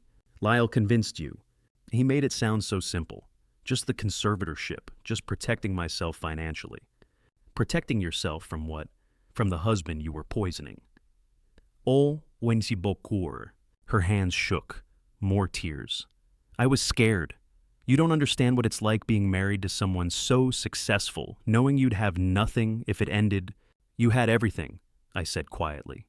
The farm, the family, a home, a husband who trusted you completely. A husband who took me for granted. The words hung between us, separated by plexiglass and 25 years of accumulated lies. I looked at her carefully, searched her face for the woman I'd married, the one who'd baked cookies with Vivica, who'd attended charity fundraisers, who'd kissed my cheek every morning. I couldn't find her. Maybe she'd never existed. Did you know? I asked. What? Did you know Lyle was Morrison's cousin? When you started the affair 3 years ago, did you know who he was? Silence stretched long enough for the answer to settle between us like sediment in poison tea. Her eyes dropped, focused on her hands, on the phone receiver, on anything except my face. Constance, look at me. She didn't, couldn't. The answer was in the silence, in those dropped eyes. In the 25 years I'd spent believing I knew this woman while she calculated how to destroy me. I stood. That's what I thought. Wait, please. I set the phone receiver on its cradle, turned toward the door. Horace. Her voice was muffled through the glass, desperate and breaking. I'm sorry. Please don't leave me like this. I knocked for the guard, didn't look back. The last thing I heard was Constance sobbing my name. I drove from the detention center to Vivica's house and didn't remember a single mile of the road between just Constance's eyes dropping when I asked the question, the answer written in silence louder than any confession. 3 years ago, a stranger had called her cell phone. Gerald Morrison's cousin with a proposition, destroy the man who'd destroyed his family, split the fortune, disappear into a new life. And Constance had said yes. Not in a moment of weakness, not seduced into betrayal. She'd listened to that 42-minute pitch and decided I deserved revenge for a business deal I'd won fairly 15 years earlier. Everything after that had been building toward a goal she'd accepted from the first phone call. Vivica's house was warm when I arrived. Dinner was simple roasted chicken vegetables, bread from the Galena bakery. Brent set the table while Vivica brought dishes from the kitchen. Chloe was already asleep upstairs. No one mentioned tomorrow. No one asked about the detention center visit. We just ate together in comfortable silence, 3 people who'd survived crisis and come out the other side, changed but intact. More coffee, Dad? Vivica asked. No, thank you. This is perfect. And it was just sitting here normal, like families do. After dinner, I helped clear dishes while Brent loaded the dishwasher. Vivica made tea, and we sat in her living room, watching December darkness settle over the Mississippi River Valley. Vivica smiled. You've told me that story 100 times. Worth telling 101. She looked at me across her teacup, my daughter who'd investigated her own mother's crimes, who'd sacrificed family peace for truth, who'd given me a watch that became the anchor of my alibi. Thank you for the watch, Vivica. She looked at my wrist where her gift sat, the leather band worn from months of daily wear, the face showing 8:47 p.m. Thank you for wearing it, Dad. Brent put his hand on her shoulder. Nothing more needed saying. The watch ticked on my wrist steady as a heartbeat counting down to tomorrow.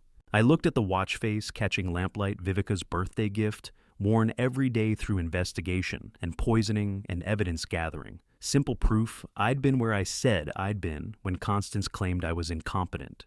Tomorrow, that watch would sit in evidence box 14 alongside time-stamped photographs proving my alibis.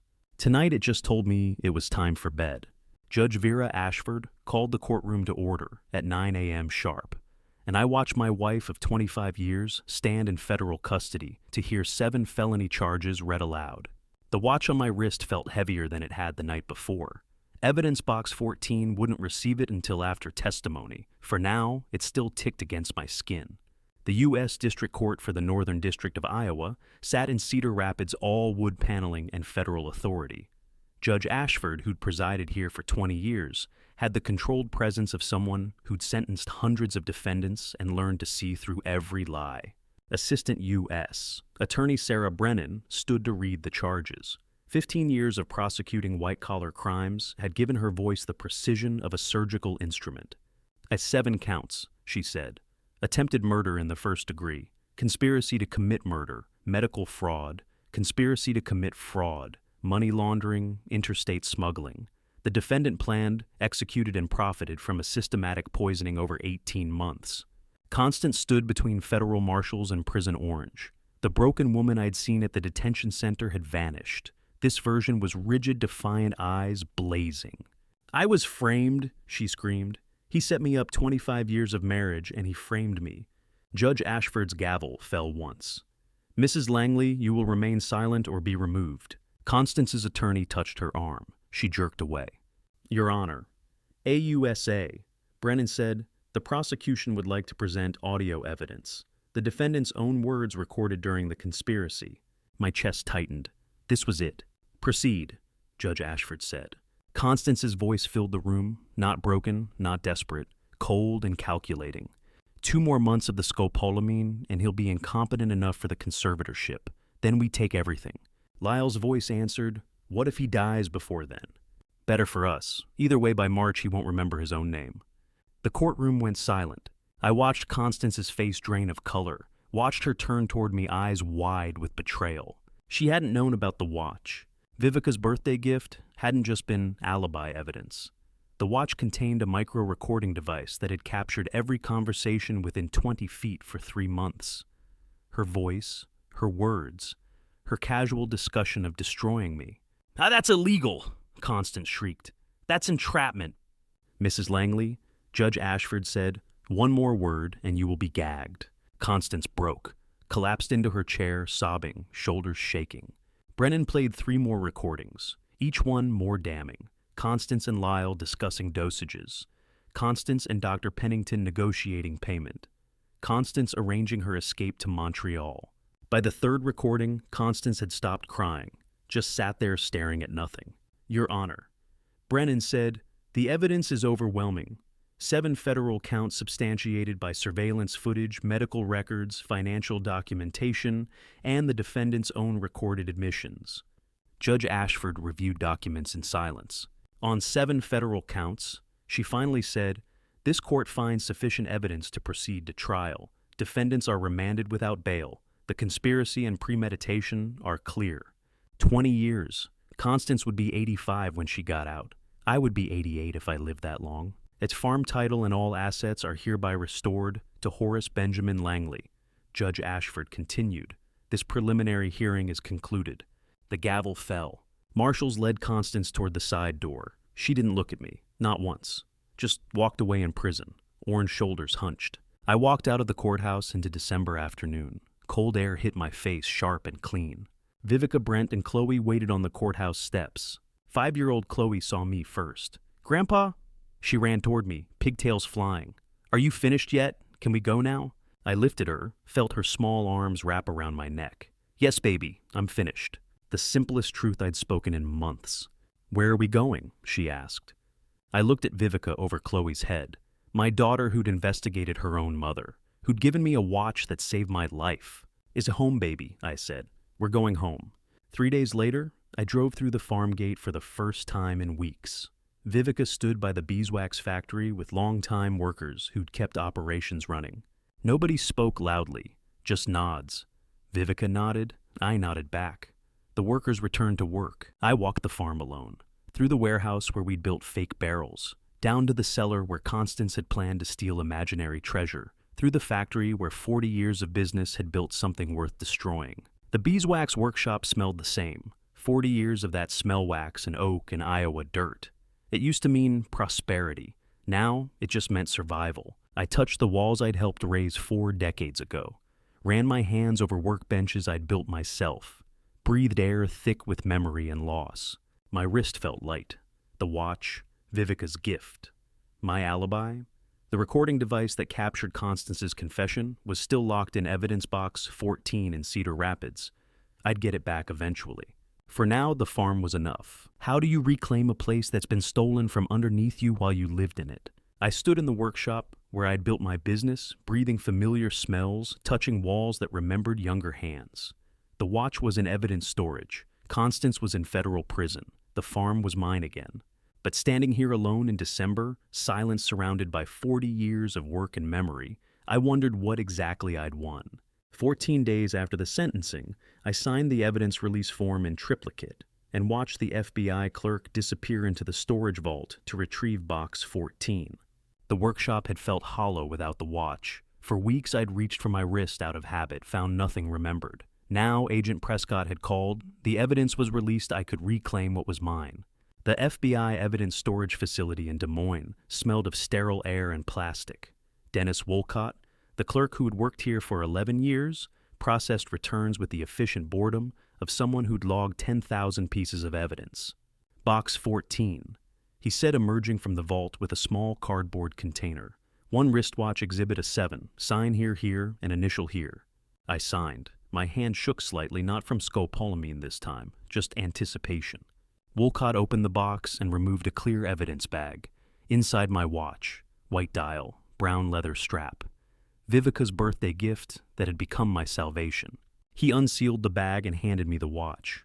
The weight felt familiar in my palm. Right. Like a missing piece returning. I turned it over to examine the case back. 2 scratches, small but distinct. Parallel lines across the stainless steel. These scratches on the back, I said. They weren't there when I gave it to Agent Prescott. Wolcott leaned closer. Huh. Must have happened during processing. Sorry about that. Want me to get you a polish cloth? We can buff those out. I ran my thumb over the scratches, feeling the shallow grooves. They weren't from evidence processing. I knew exactly where they came from. Months ago. Constance finding the watch on my nightstand after I'd worn it to the Iowa Farmers Coalition meeting. She'd asked why I was wearing that old thing instead of the expensive Rolex she'd given me for our 40th anniversary. I'd said Vivica's gift meant more. Constance had thrown the watch across the bedroom. It had hit the oak dresser and clattered to the floor. These scratches evidence of that contempt, that moment when my preference for our daughter's simple gift had enraged her. No, I said to Wolcott. Leave them. They're not damage. They're evidence. Evidence of what case is closed. Evidence of who she was. I clasped the watch around my left wrist. I'm keeping them. 2 scratches. One for the 25 years she stole. One for the life she tried to take. Wolcott shrugged and pushed more paperwork across the counter. Final release signature. You're officially done with the federal government. I signed the last form. The watch ticked against my wrist, steady and real. Oh, almost forgot. Wolcott reached under the counter and produced an envelope. This came for you through official channels, forwarded from federal detention via the defendant's attorney. The envelope was plain white, my name written in handwriting I'd seen on 25 years of grocery lists and birthday cards. Constance. I held the envelope without opening it. When did this arrive? 3 days ago. Had to wait for evidence release before I could give it to you. I nodded, walked to the hallway outside the evidence room, found a quiet corner by a window. The envelope felt thin. 1 page, maybe 2. I opened it. Her handwriting was shakier than I remembered. Prison life, probably. Or genuine emotion. With Constance, I'd never be certain. Horace, wo ist denn it began. I know you'll never forgive me. I don't deserve forgiveness. But I need you to understand, I did love you. In the beginning, I truly did. But living in the shadow of your success, your farm, your reputation, I lost myself. When Lyle came into my life, I was drowning and he offered a life raft. I kept reading. 25 years. Some of it was real. The early mornings watching you work, the pride when Vivica graduated, the quiet dinners. I'm asking you to remember the real parts, not just the ending. Please. Those years meant something. I folded the letter carefully, stood looking out the window at December afternoon, at ordinary people walking to ordinary cars. She wanted me to remember the real parts, but the real part was her looking into my camera and smiling because she thought I was too damaged to fight back. The real part was her voice on that recording, coldly discussing how many more months before the conservatorship. The real part was her accepting Lyle's revenge proposition on that first 42-minute phone call. Everything else, the cookies, the dinners, the pride at Vivica's graduation, had been performance. Background scenery for a 43-year con. I walked down the hallway to the trash can by the elevator. Dropped the letter in. The letter landed in the trash with a sound like a door closing, final quiet done. I didn't hesitate. Didn't look back, didn't fish it out for one more read. The elevator doors opened and I stepped inside. Outside the FBI building, December cold hit my face. Afternoon light slanted across Des Moines, sharp and clean. I stopped on the steps and looked at my wrist. The watch sat where it belonged, 2 scratches on the case, back catching light, familiar weight, time ticking forward. 3 floors up, Constance's letter sat in a government trash can among coffee cups and discarded paperwork. Her words about love and shadows would be emptied tonight by cleaning staff who wouldn't read them, wouldn't care. I didn't look back. I walked to my truck, got in, and drove toward Galena, toward Vivica's house, toward family that had survived. The watch ticked on my wrist, counting seconds forward into whatever came next. The beeswax furnace roared to life on December 18th for the first time in 8 weeks, and Vivica stood at the assembly line with the expression of someone who'd finally come home. I'd spent the week after retrieving my watch driving between Galena and the farm, checking equipment that had sat idle during legal battles, reviewing contracts that had been frozen when Constance tried to steal everything. Now the factory was ready. Workers were back. Production could resume. Vivica moved along the assembly line with practiced efficiency, checking temperature gauges, quality metrics, production flow. She wore safety goggles and work gloves, hair tied back, completely focused on the machinery that had defined her adult life. The first batch of refined beeswax emerged from the furnace, golden, perfect smelling, like 40 years of Langley family work. "Old batch 17. Vivica called out to the quality control station. "Temperature steady at 240. Looks good." I watched from the observation platform above the factory floor. The machinery hummed with familiar rhythm. The scent of hot wax and oak filled the air. The workers moved through routines they had performed thousands of times. Everything felt both familiar and new, like returning to a house you'd lived in for decades and seeing it with different eyes. Vivica climbed the stairs to the observation platform, pulling off her gloves. "Quality looks good. We're back on schedule for the January contracts." "That's good, I said. She stood beside me looking down at the factory floor. "I've worked this factory for 20 years, Dad. Since I was 18. This is your farm. It always has been, even when—" She paused. "Even when she tried to take it." I stayed on the observation platform watching the factory run. The furnace roared. The assembly line moved. Beeswax emerged golden and perfect. The factory smelled like it always had, beeswax and oak and honest work. Constance had never set foot in here, not once in 25 years. This space had stayed clean. Christmas morning arrived quiet and cold, December snow, covering the farm in white. First Christmas at the farm, with only Vivica's family, no Constance for the first time in 25 years. Chloe woke at dawn like 5-year-olds do, on Christmas running down the stairs, in pajamas, shouting about Santa. Vivica and Brent followed, bleary-eyed but smiling, carrying coffee and the camera. I'd decorated minimally a tree in the living room, lights on the porch, simple wreath on the door. Nothing elaborate, just enough to make Chloe happy. "Grandpa, look what Santa brought." Chloe ripped wrapping paper with pure joy that knew nothing of poisoning or federal trials, or mothers who smiled into cameras while planning murder. I sat in the armchair drinking coffee, watching my granddaughter discover dolls and books and art supplies. Watching Vivica kneel beside her daughter, helping with stubborn tape, laughing at Chloe's excitement. Vivica caught my eye over Chloe's head. No words. Just a look that said, "We survived, we're here, we're whole enough." I nodded. She nodded back. Brent made breakfast pancakes and bacon, simple and perfect. We ate at the kitchen table, Chloe chattering about her presents, planning elaborate games. "Can we build a snowman, Grandpa?" "The snow is perfect for snowmen." After breakfast, I said, "Let your pancakes settle first." "Okay." She returned to eating with single-minded focus. Later, after snowman construction and hot chocolate, after Chloe had exhausted herself and was napping on the couch under a blanket, Vivica and Brent sat with me in the living room, quiet, peaceful. Chloe stirred, opened her eyes, saw me watching her. "Grandpa, do you like Christmas?" she asked, her voice still sleepy. I looked at the watch on my wrist, 2 scratches on the back hidden under my sleeve, time ticking forward steadily, seconds turning to minutes, turning to hours, turning to days beyond Constance's reach. Yes, this year, dear," I said. "I like this year's Christmas very much." This year. The 2 words carried 25 years of Christmas mornings that had been theater. Constance performing the role of farm wife, doting stepmother, supportive spouse. Me believing the performance because I'd wanted it to be real. But this year was different. This year the tree lights weren't set decoration. The gifts weren't props. The family gathered in this living room had survived conspiracy and murder and federal trials. This year was real. Chloe smiled and closed her eyes again, content with the answer. I sat in my living room watching her sleep, watching Vivica and Brent clear wrapping paper quietly, watching snow fall outside the windows, over the farm that was mine again.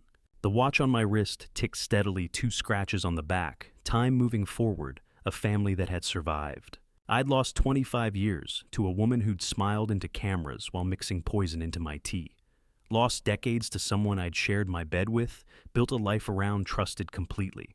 But this morning, drinking coffee while my granddaughter laughed, surrounded by family that had chosen truth over comfort, I had this. And this was enough. New Year's Eve came cold and clear, and I drove my family to Dubuque River Harbor Park to watch the last night of 2025 and in fireworks over the Mississippi. Christmas had been enough, but this gathering with hundreds of strangers to celebrate time moving forward felt necessary. A public acknowledgement that the year was ending, that I'd survived.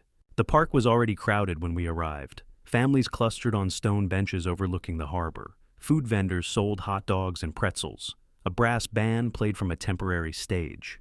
Chloe tugged Brent toward the cocoa stand. I want cocoa with small marshmallows, not the big ones. The big ones are too squishy. Brent smiled. Small marshmallows. Got it, princess?